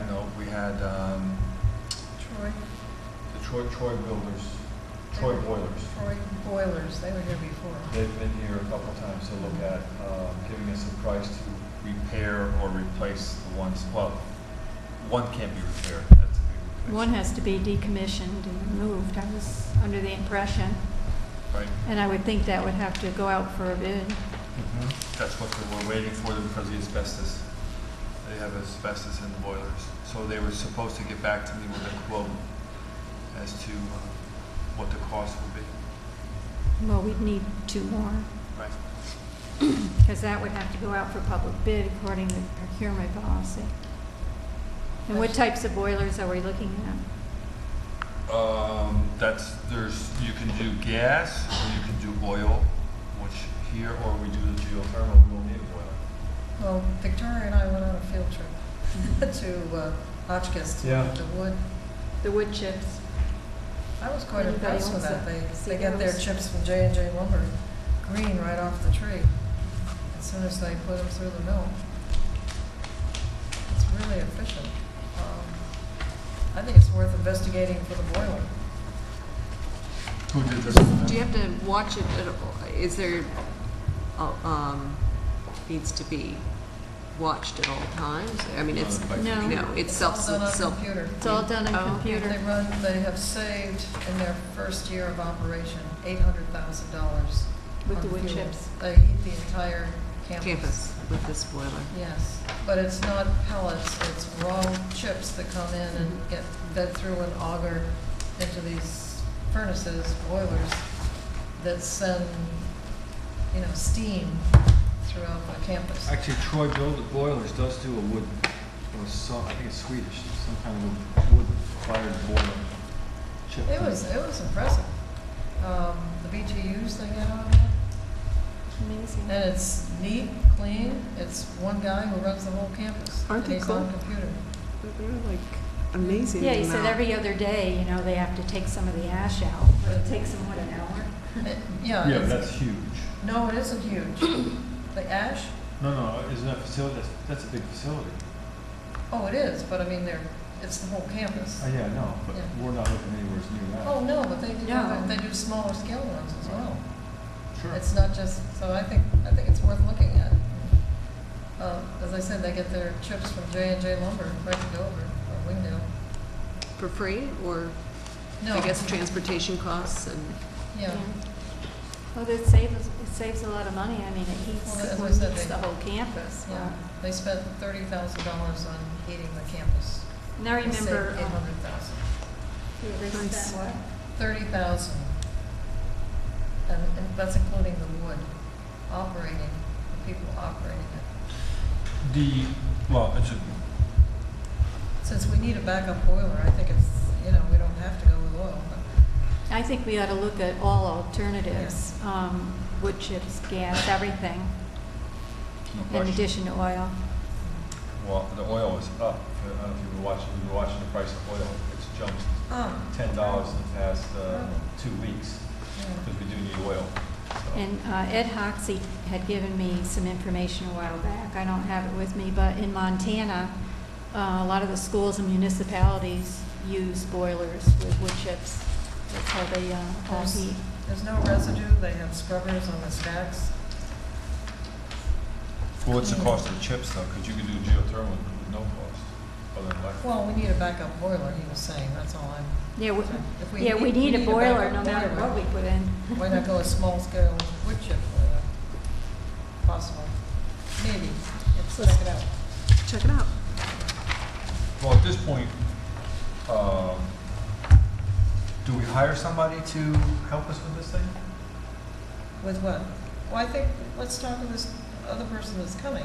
All right. There are people who just do that. They have a seminar in Ms. Harkness Albany. is just not working out. Yeah, they have a seminar in Albany on just this, all kinds of fuel sources of heat, HVAC, cooling, in September that I'm going to. And it's one person who coordinates everything. They do the consulting, and they tell you what you need.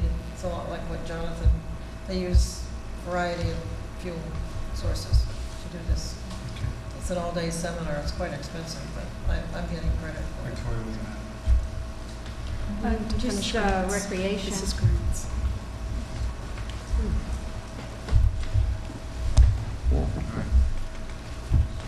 Did you want to do the resolution first, or?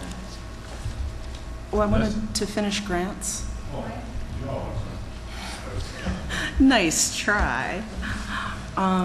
So, as you guys know, I started my term here talking about those sharrows because I attended the TEP and the Financial Aid 101 workshop. So we wanted to get the sharrows so we could apply for the TEP, so we could try and get the half-mile sidewalk from the northern side of Town Hall going up to the shopping plaza. So I've just about got the TEP grant done. Mike sent me some background material. He hasn't had time because he's been very focused on the Main Street thing. So I need the resolution to authorize the signing. I have all my sponsor letters and everything. The package is coming together, and we should be absolutely on time for sending the grant out. The due date is next Friday. So I wanted to see if we could go ahead and pass the resolution to allow the town supervisor to sign the documents that are necessary for us to apply for the grant. And since I did the workshops, we can actually go ahead and do the application. Not a problem. Sounds good. Questions? Victoria? What? Question? So this is, we're seeking a grant in the amount of $435,099. This is for the sidewalk. Yeah. And how did you come up with the total project cost of $543? Did you have some That's help? that's the estimated cost of installing the maximum sidewalk, which is 0.5 miles times 10 feet wide, which is, so that's going to be the biggest we would put in, and plus providing for bringing the land surface, putting in fill to bring it up to the same grade. So that would be ADA compliant, accessible, allow for 2 people to walk side by side, provide adequate room for wheelchairs and or bicycles if they chose to drive on the sidewalk, to use that facility, you know, the 2 people walking their dog or taking their kid out on the stroller in a comfortable walking space.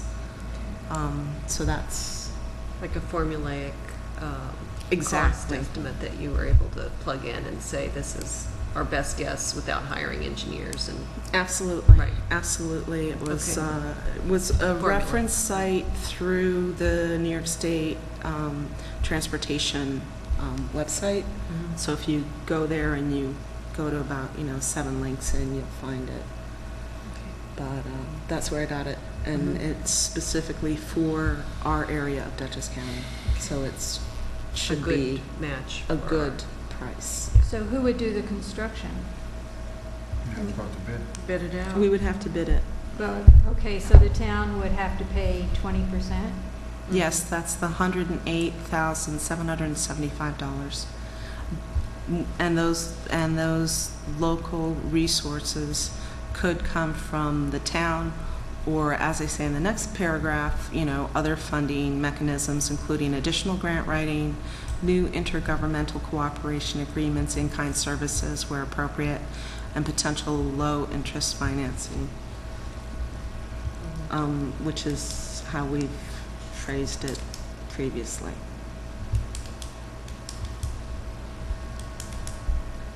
So this would be for the next round, or when is this due? The 12th. Friday. Oh, this is the one that's due the 12th. Yep. No, this is the one that's due the 16th.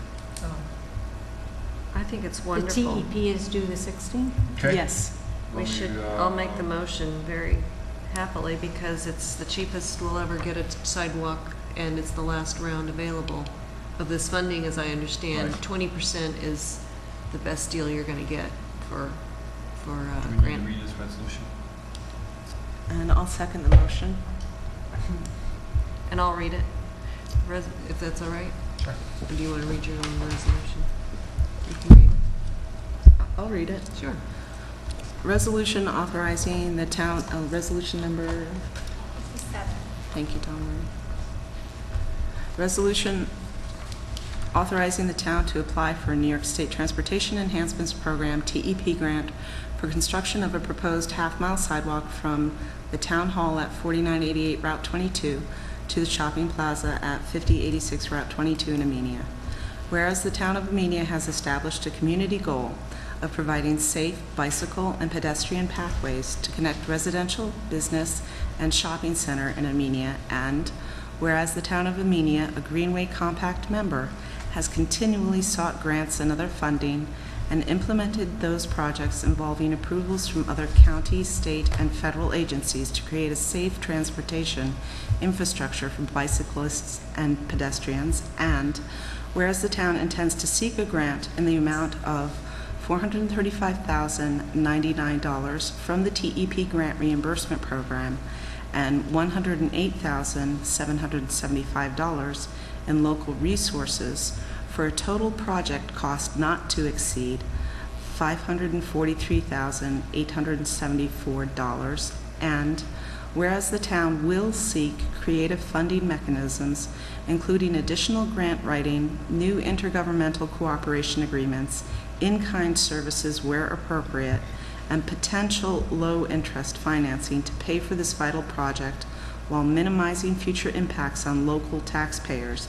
And now therefore it be resolved, the town supervisor is hereby authorized to complete and sign a grant application and any documents necessary as part of the grant application to the New York State DOT's Transportation Enhancements Program for proposed construction work associated with the potential extension of the sidewalk from the Town Hall at 4988 Route 22 to the shopping plaza at 5086 Route 22 in Amenia for up to a total project cost of $543,874, including a request for grant reimbursements totaling $435,099 with a local match of cash or in-kind services equal to 20% of the total project costs, or $108,775.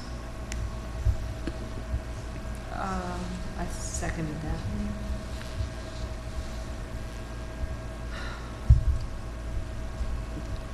Vicki made the motion and I seconded it. Okay, so, Sorry. it's all right. Councilwoman Doyle, Yes. Councilwoman Brody, Yes. Councilwoman Reamer, Yes. Councilwoman Tinselberger, Yes. and Supervisor Flood. Yes.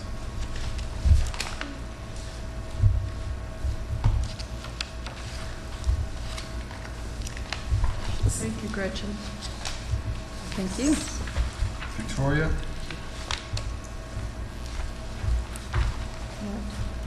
Thank you. Well, I just, Oh, the only thing I wanted to talk about was the town of Amenia senior trip. We have about 25 people signed up so far. I don't have to give a count until next week. We're getting a lot of calls. There's been a lot of interest. It's the AquaTurf Club, the Dave Colucci Show at the Good Times Roll, Tuesday, August 20th, 2013, from 11 a.m. to 3:30 p.m. 8:30 a.m. pickup at Masonic Temple, Dover Plains. 8:45 pickup at Tally Ho, Dover Plains. 9 a.m. pickup at Freshtown, Amenia. It's an incredible music variety show featuring some of the greatest singers and songs of all time, from the swinging days of Sinatra to the golden oldies of the 50s and 60s, along with some classic country favorites. Enjoy this spectacular show. The songs will be performed by the very talented Dave Colucci. There will be a family-style luncheon, soup, pasta, chicken, baked ham, vegetable, potato, dessert, coffee and donuts, door prizes, a complimentary beverage. It's $40 per person. Contact Charlene Collinger at 845-373-9650 or myself at 845-373-7181. And there's still room to take more people on the trip if you're interested.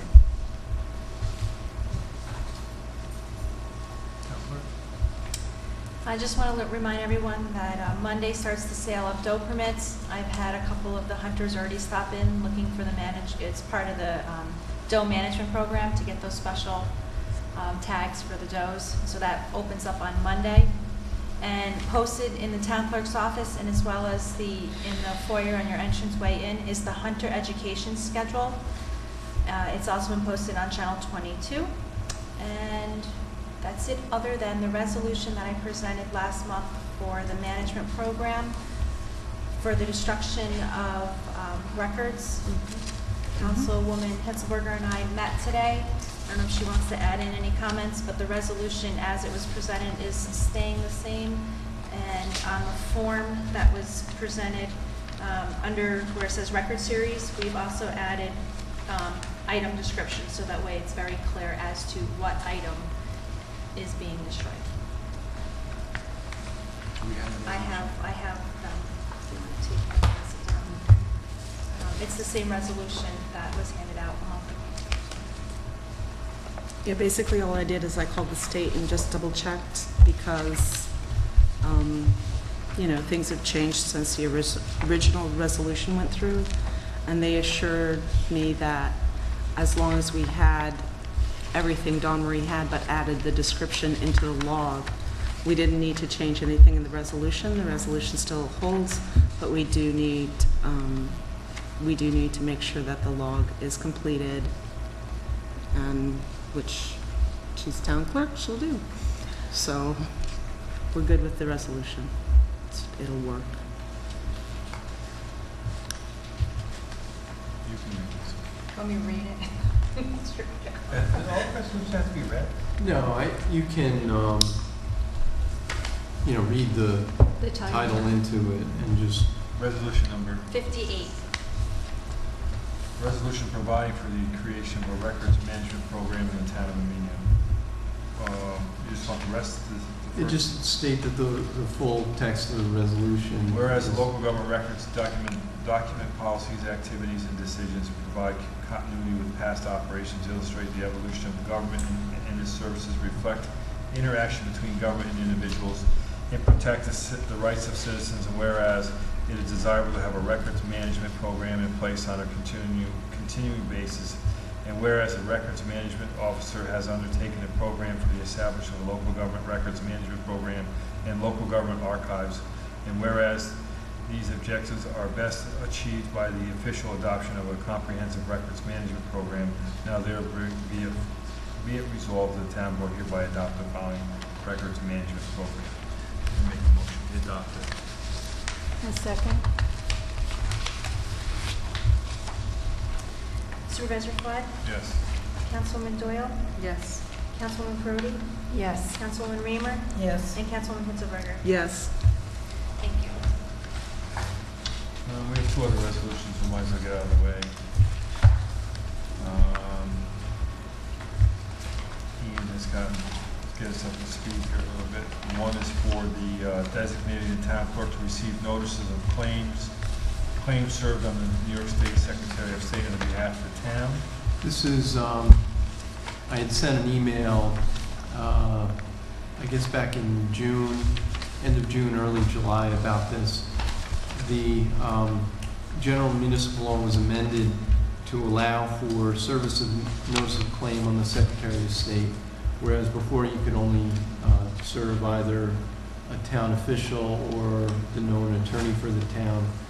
For whatever reason, they changed the law to allow the additional service on Secretary of State. So now you can serve either Secretary of State, town official, which is normally a town clerk, or attorney for the town. The town is required to file the certification with Department of State, designating them as the agent for the town to accept service of the notice of claim. What the resolution does is you're designating Dawn Marie as that person, because statute requires that you actually name a person, not just the title, and then give the address, which is the town address. And I included her email address, which you're required to do if it's available. The advantage of doing this to the town is that it allows you to receive 50% of the fee that is paid to Secretary of State for filing the notice of claim. Why anybody would file notice of claim with the Secretary of State when they could do it for free by filing it with the town clerk, I don't know. But in any case, that's the law. And that's all this resolution does, is authorizes or designates Dawn Marie as the person to receive the notice if the Secretary of State is served with a notice of claim on behalf of the town. And I'll get I had sent a link to an email or to a website that it's incorrect, or there's something wrong with it. But I'll get you the correct information, so you can do the certification online. Okay. But I'll send you the information. If you have any questions, let me know. Is this something we should add to our reorg documents? That way I can mark it. No, you just have to do it this every once, year? and Just once. that's it. Well, you have to do it. In the event that the person serving as the town clerk were to change, then at that point you probably should adopt a new resolution. But it's going to be sent to the town hall. So If you put it in the reorg, would it just come up as a tickler every year, and then you could raise it or not? That's where I was gonna go with it, because then every year, like, I know we do a bunch of resolutions the first night, so I didn't know if this should be something, like every year we have to give the Can you constables put where they're like, not. yeah, So I just can put like tab a little this. note in that, and then if needed, hopefully we won't be needing it for a while. Okay. And then the other resolution is something that, in the interest of time, you could put off till next meeting. But last year, the general municipal law, section 103 of the general municipal law, was amended to allow for bidding on or awarding of bids for purchase contracts, not public works contracts, but purchase contracts, to be based on best value instead of as an alternative to the lowest bid. And there's some advantage to the town. It does give the town board a little more flexibility in that you don't necessarily have to award the bid for purchase contracts based on the lowest one that's submitted or the lowest responsible one that's submitted. You can take into account some other things which are mentioned in the local law, such as the reputation of the contractor,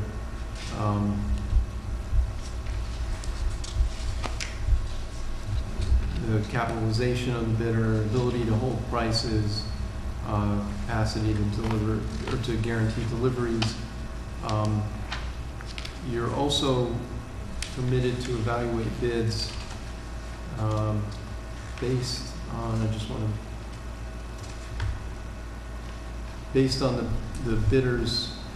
Well, what you can do is identify a quantitative factor for bidders who are small businesses or certified minority or women-owned businesses.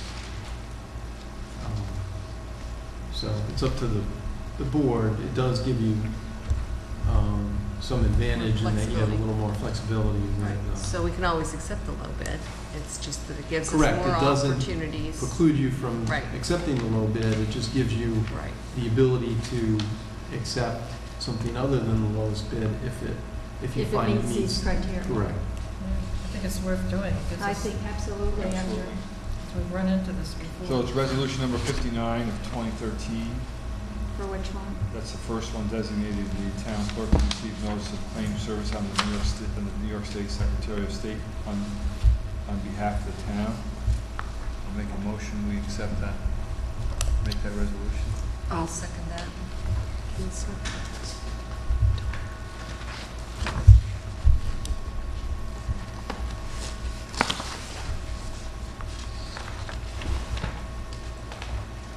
Supervisor Flood? Yes. Councilwoman Hinselberger? Yes. Councilwoman Doyle? Yes. Councilwoman Crody? Yes. And Councilwoman Raymer? Yes. Resolution number 60 of 2013, introducing local law number 4 of 2013, authorizing the town board to award purchase contracts based on best value. I'll make a motion to accept that resolution. Second.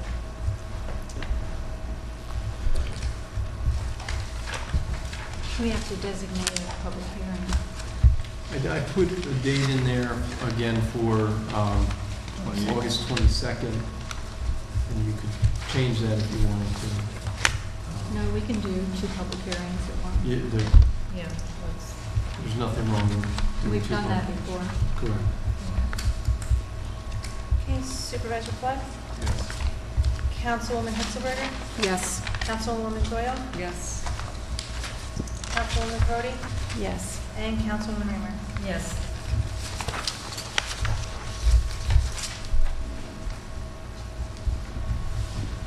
Other matters, Ag and Markets 26 and 27, which is the Dog warden carrying weapon. correct.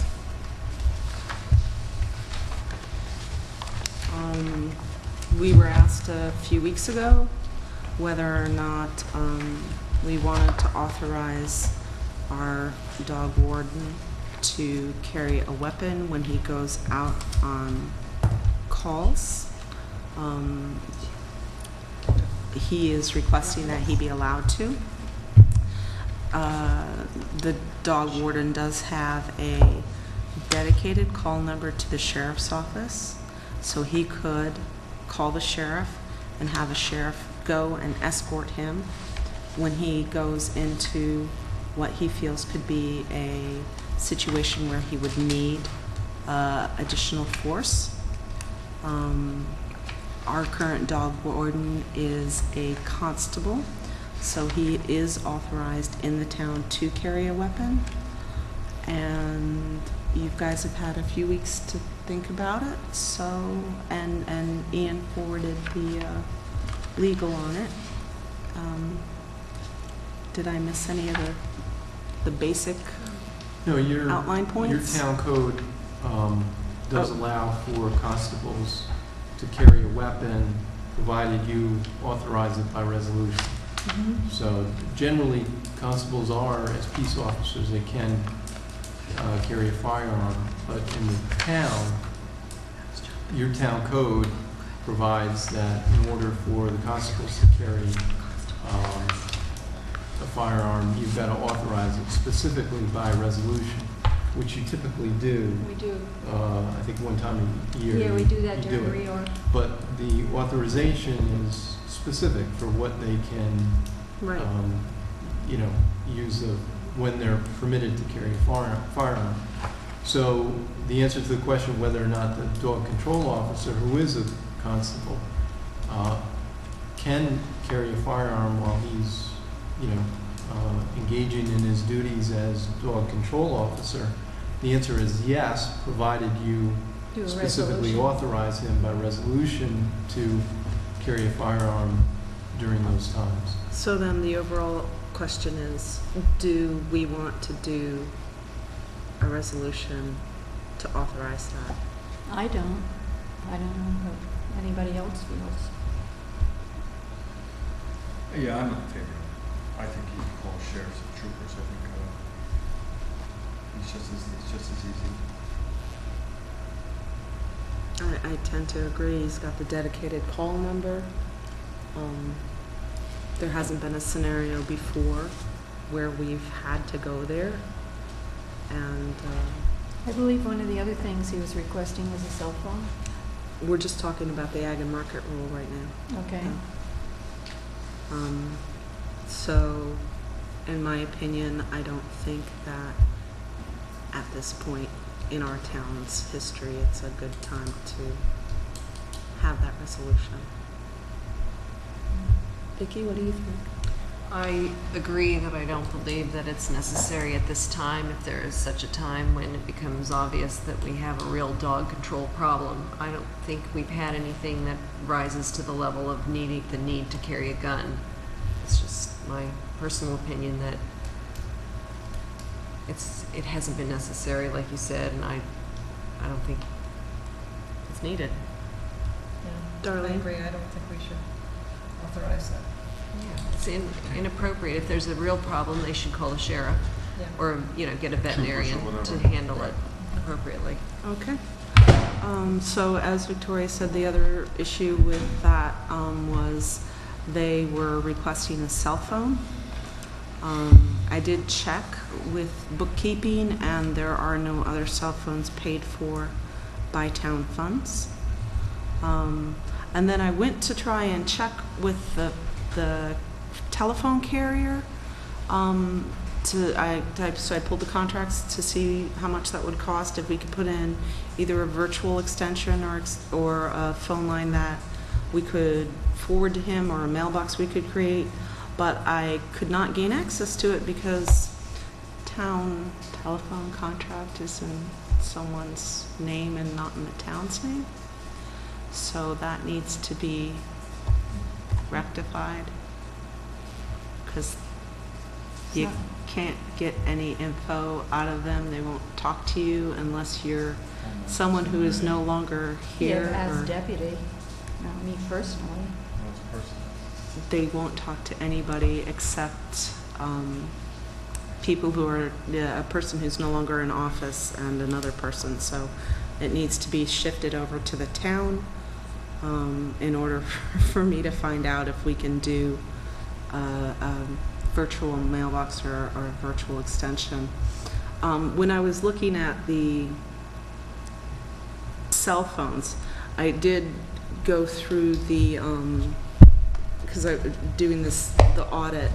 The state wants to make sure that things like cell phone, fuel, and mileage, which are the most abused things across the state, are all logged. So just to let you guys know, we don't give out cell phones, so we're not fiscally responsible for that, and we don't have risk there. We've implemented the new mileage log, and the people who are the ones who actually use it have all been sent the new log with an explanation email, if not personal conversation, to answer questions. And as you pointed out, Victoria, I did make sure to say myself or any other member of the board, that was a good thing to put in there, I thought. So the mileage portion is done.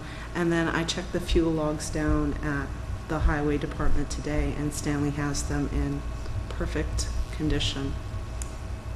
His only problem is the 16 plus or minus gallons, which is just due to measuring, which we can take care of with the credit card. But he knows exactly what that is, which I thought was terrific. So we're all good there. But we need to get the change on the telephone system contract in order to see if we can give the dog control gentleman a alternative thing, an alternative number, so he doesn't have to have his private number Is that published. Cornerstone? Yep. Yeah. Yeah. Thank you so much. So that's those things. That's it? Yeah. Supervisor's reports. I forwarded you 2 letters that I sent, I believe Mary forwarded them to you. I sent a letter to the Sheriff's Office and the New York State Police requesting that they try to enforce the speeding in downtown Amenia, and also to add some patrols to Tally Ho. There's been obviously some issues at Tally Ho with some thefts, so they were going to do that. They have started the speeding patrols. If you've noticed, they are here. I was walking my dog the other night, and they caught 3 of them within 20 minutes of coming east of the light. There was a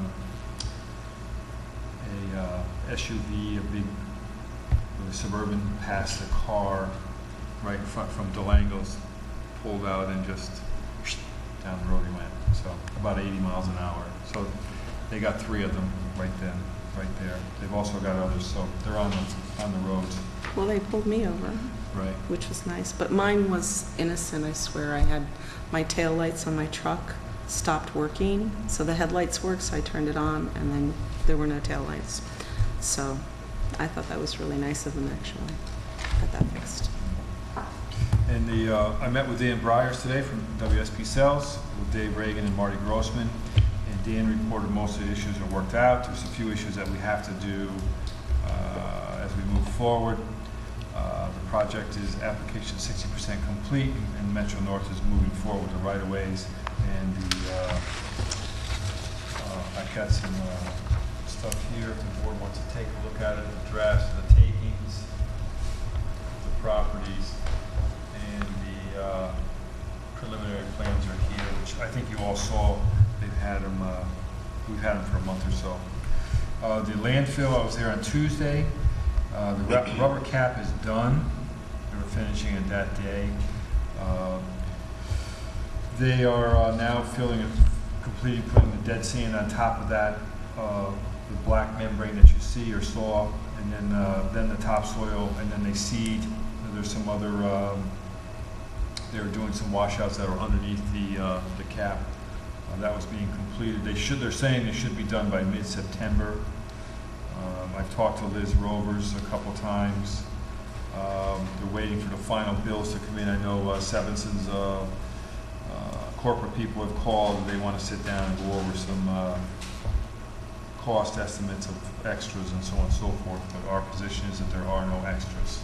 And that's on the Thomas Young part. Thomas Young part. Oh, okay. Did we do that yet? Yes, we did. Yeah. Okay, sorry. As you read in the papers also, Dover Knolls was sold to Alleviate Management, a San Francisco-based university. Said the land in the town of Dover will accommodate educational facilities, retail vendors, and information technology center and research and development site. Plans to enroll and house approximately 2,500 students over the next 3 to 5 years. Plans to employ 750 full-time equivalent faculty and staff. So that's a great thing for the town of Dover, and also obviously it will affect us also as more people move in and more jobs are available. I talked to Tony Robustelli today, and they had about 60 men working there today, cleaning it, getting it ready. They're going to renovate those buildings that are there. We've also have some very good interest on some properties in Amenia with some other organizations that are here. I can't go public with it yet, but they're people who have been here in the Schultz property. So we'll see where we are with that. There is another university that's here looking, so we'll see where we are. Hopefully that'll happen, and we can put some more people to work. I did meet with the Dutchess County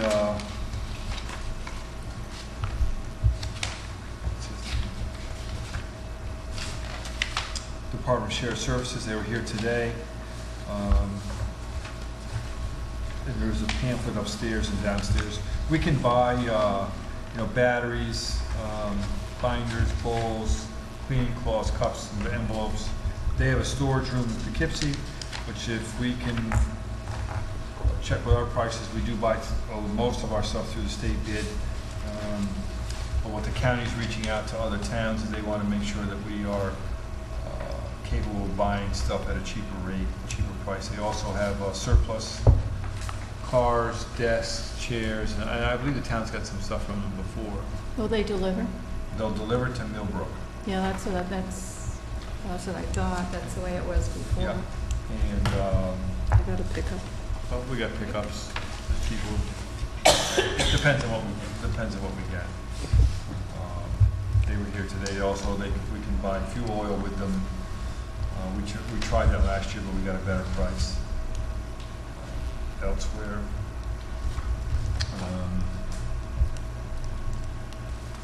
I have some stuff to go to executive session. If we have no other conflicts on September 14th, I had talked about having the former supervisors here to make a presentation, show them the building and so on and so forth that have not been here. I would like to do that on the 14th of September and have a little reception here for them on a Saturday morning. It's Yom Kippur. For the former supervisors. That's Yom Kippur, Bill. You might Is that mention- Yom Kippur? Yes, it is. That's not a good day. Sounds like a photo wall, too. No. No, we can't do it then.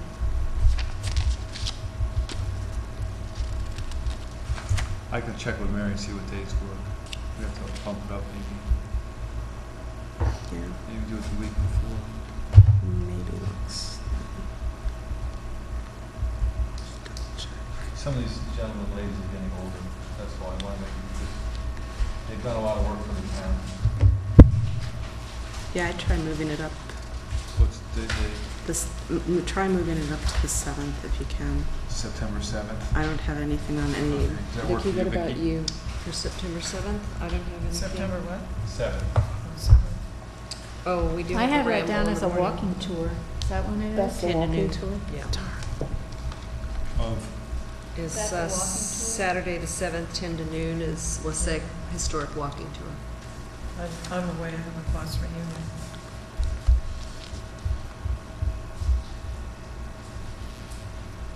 So that's the morning. Can you do it in the afternoon?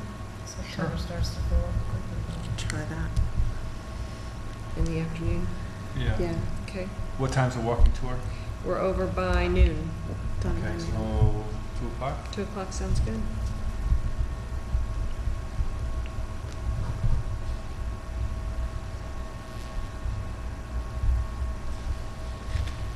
Monday, I have a meeting with, I guess, is it Tremblay, heating and air conditioning people.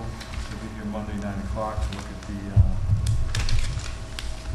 our heating and air conditioning. Where are they at? Poughkeepsie.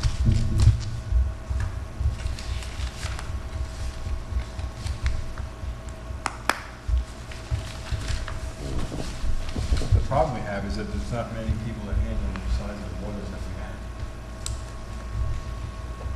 So it's going to be the bigger size furnace that handle this. So for the size of the building, but that's all I've got. Are there any more town board comments? I was thinking, since we have the Thomas Young Park now, there have been some ideas that have come forward about having art installation or like violins, waves on the grass, something that would make it a destination for people to come and experience, like Storm King, art exhibits, installations, something that would be out of the ordinary that maybe Wasaic Project could be involved in establishing. It's a changing thing, an installation where things would come and go. And I don't know what the limits are on this cap, because certainly some of these are pretty heavy. You think of, for example, the bowls at Hotchkiss or something. If someone were to do a sculpting installation that's sitting there, anyway, it's rather than just pathways for walking, that it have it be a destination for experiencing art. So it was an idea that came from one of our I don't think creative you people. can, my guess is that you can't put anything on that cap. But we'll have to find out. Maybe the entrances, you could do something. Are you going to be talking to Liz? Yeah. If you would just ask her what our limits are. I don't know how thick that cap is. Well, one of the things that was discussed was interpretive signage Right. along. But something that would be done more by trails. local people. I'm just thinking something that would be an attraction. A destination when people come to this area. So connecting it with the Wasaic Project in some way. Plus, as an artist, you don't really get an opportunity to do a large-scale public piece ever. To have the opportunity to actually have a piece put out, there aren't a lot of places that let you do that. So if we can find out. We actually have a resident in Amenia who does installations all over the world. Yeah. A former client of mine.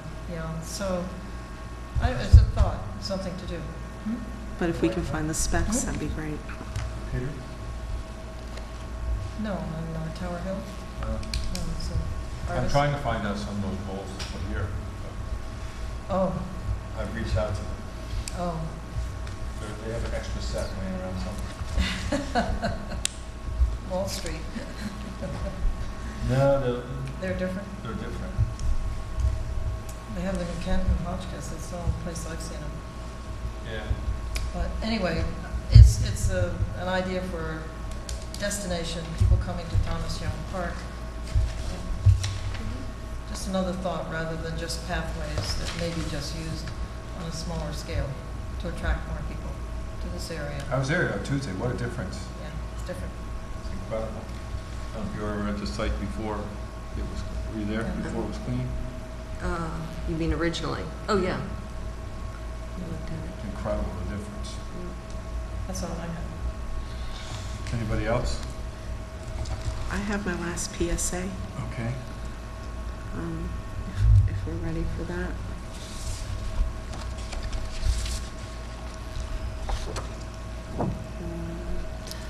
Tonight's PSA, it's our last one in our series of 6, brought to you by the New York State IT audit. This one's about computer disposal.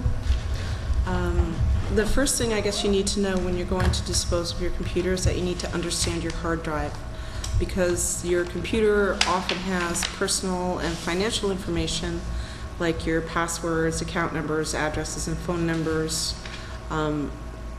That information is going to stay on your hard drive. When you save a file there, especially if it's a big one, that huge file gets broken into little pieces which get put all over the hard drive. And there's a file at the very beginning of the hard drive that tells the computer where all those pieces are. So when you say delete something from my hard drive, it's not deleting all those little pieces everywhere. It's only deleting that one file at the beginning, the reference to where everything is. So that physical data is still on your drive, which is why when you go to dispose of your computer, it's so important to make sure that your hard drive is clean. Of course, before you do clean it, you'll want to save anything you have to a USB drive, CD-ROM, or some type of external hard drive, or your new computer. But then go ahead and get like a utility program. There's some free ones out there. Some of them, they erase your entire disk. Others overwrite and wipe the hard drive many, many times, which are better than those that just overwrite it once. And then the final way, which is my personal preference, take a hammer to it, take your hard drive out and smash it to heck with a hammer. All those blue screens of death that you've gotten every time it's crashed, right the second before a report was due, that's the time to just let your computer know what you thought about that when you're going to dispose of it. Take your hard drive and smash it with a hammer. Of course, don't forget to wear safety glasses. And that's our PSA on computer disposal. Thank you. Thanks. I was going to congratulate the Wasaic project for what they have said was their best year yet. It was a lot of people in town in Wasaic, and driving through 10:30, 9:30 on Saturday night, I looked organized. Everybody was parked carefully. There were lots of people at both Nelson Hill entrance, which is where we needed to be, and when you try and turn as you normally would onto Furnace Bank Road, there were people there. So I thought that they were handling things very well from what I could see. I was very busy with other stuff, but I did have a complaint on Sunday morning after the Saturday night festival, that it was very noisy. The bands continued on until 4 a.m. So I was asked if was a noise ordinance, and we do have one, as I recall.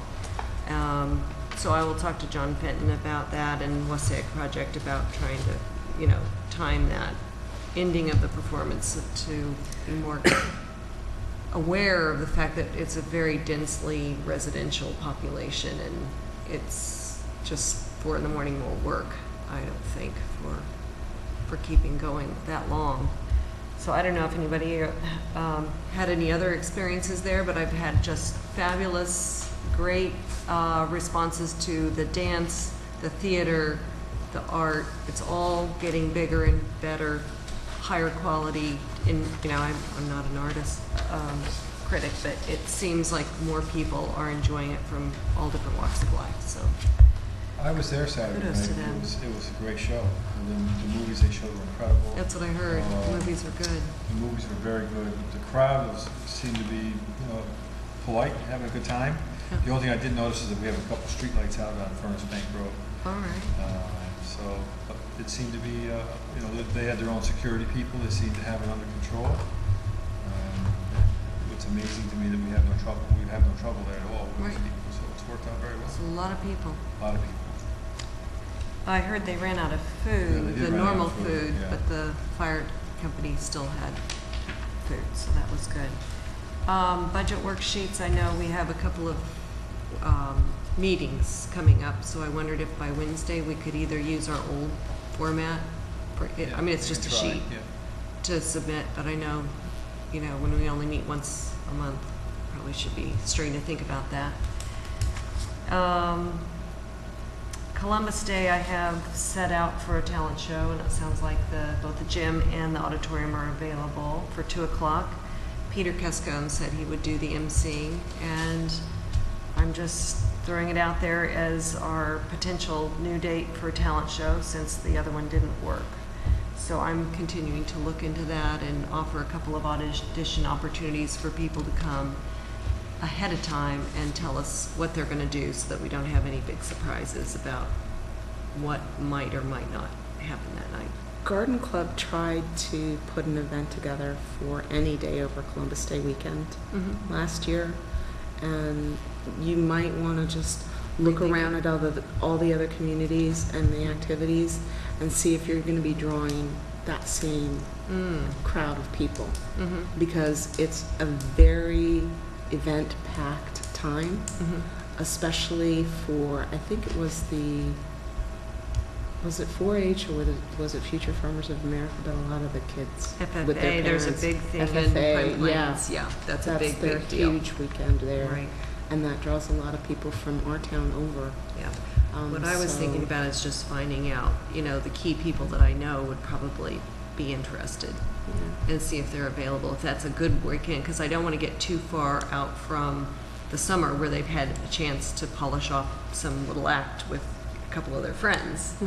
And I'm thinking less about kids who have an awful lot of fabulous opportunities, but more people who, have a chance to shine who maybe don't have I'm a lot thinking about going people on. attending your event as well. Oh, Because yeah. you want an audience. Yeah, I'm imagining families bring their own entourage, but I could be wrong. Think bigger. Come on. Fill that auditorium, right? Reach out to the enhancement chair and have him do some advertising for that. That would be good. He's Okay. got some contacts there. I'll take a look at that.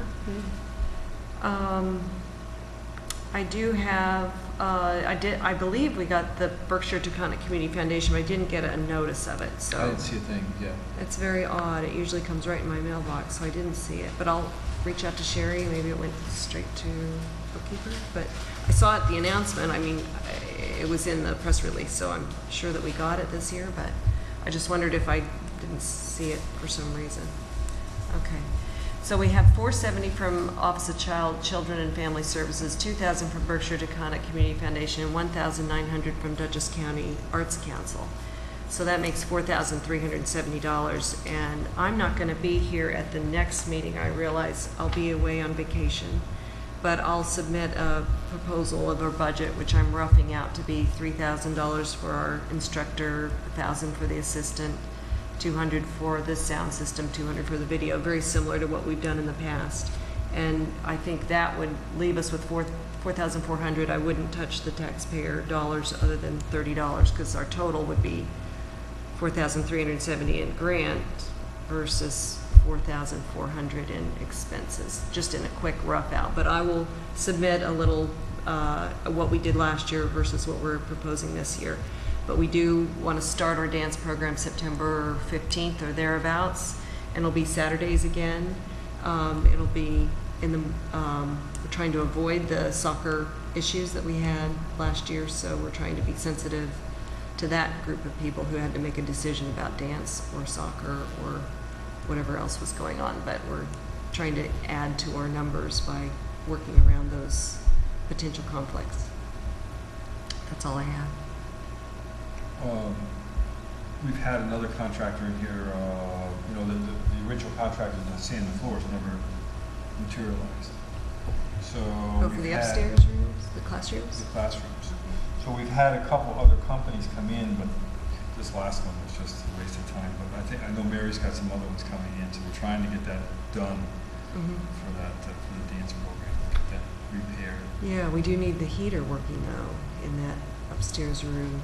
That was the big problem last year. They do want their own space, you know, that's the auditorium. The auditorium isn't quite big enough, that stage area, for them to do a good practice. And the gym is only available when the farmer's market isn't in there, so we're not quite there yet.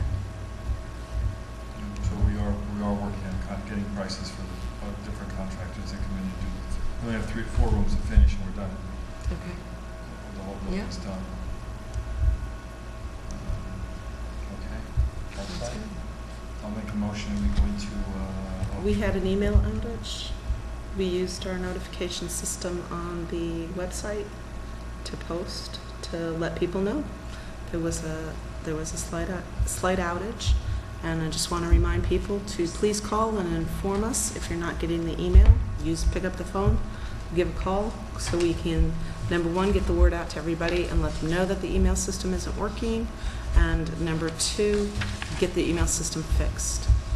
So if you notice something problematic when you're remoting in to get your email as a town affiliate, or if you're getting excessive bounce backs when you try and email us, please let us know right away. Thanks. I'd like to make a motion to go into executive session to discuss personnel issues. Second.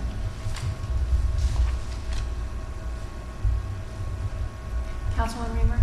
Yes. Councilwoman Brody? Yes. Councilwoman Hensselberger? Yes. Councilwoman Doyle?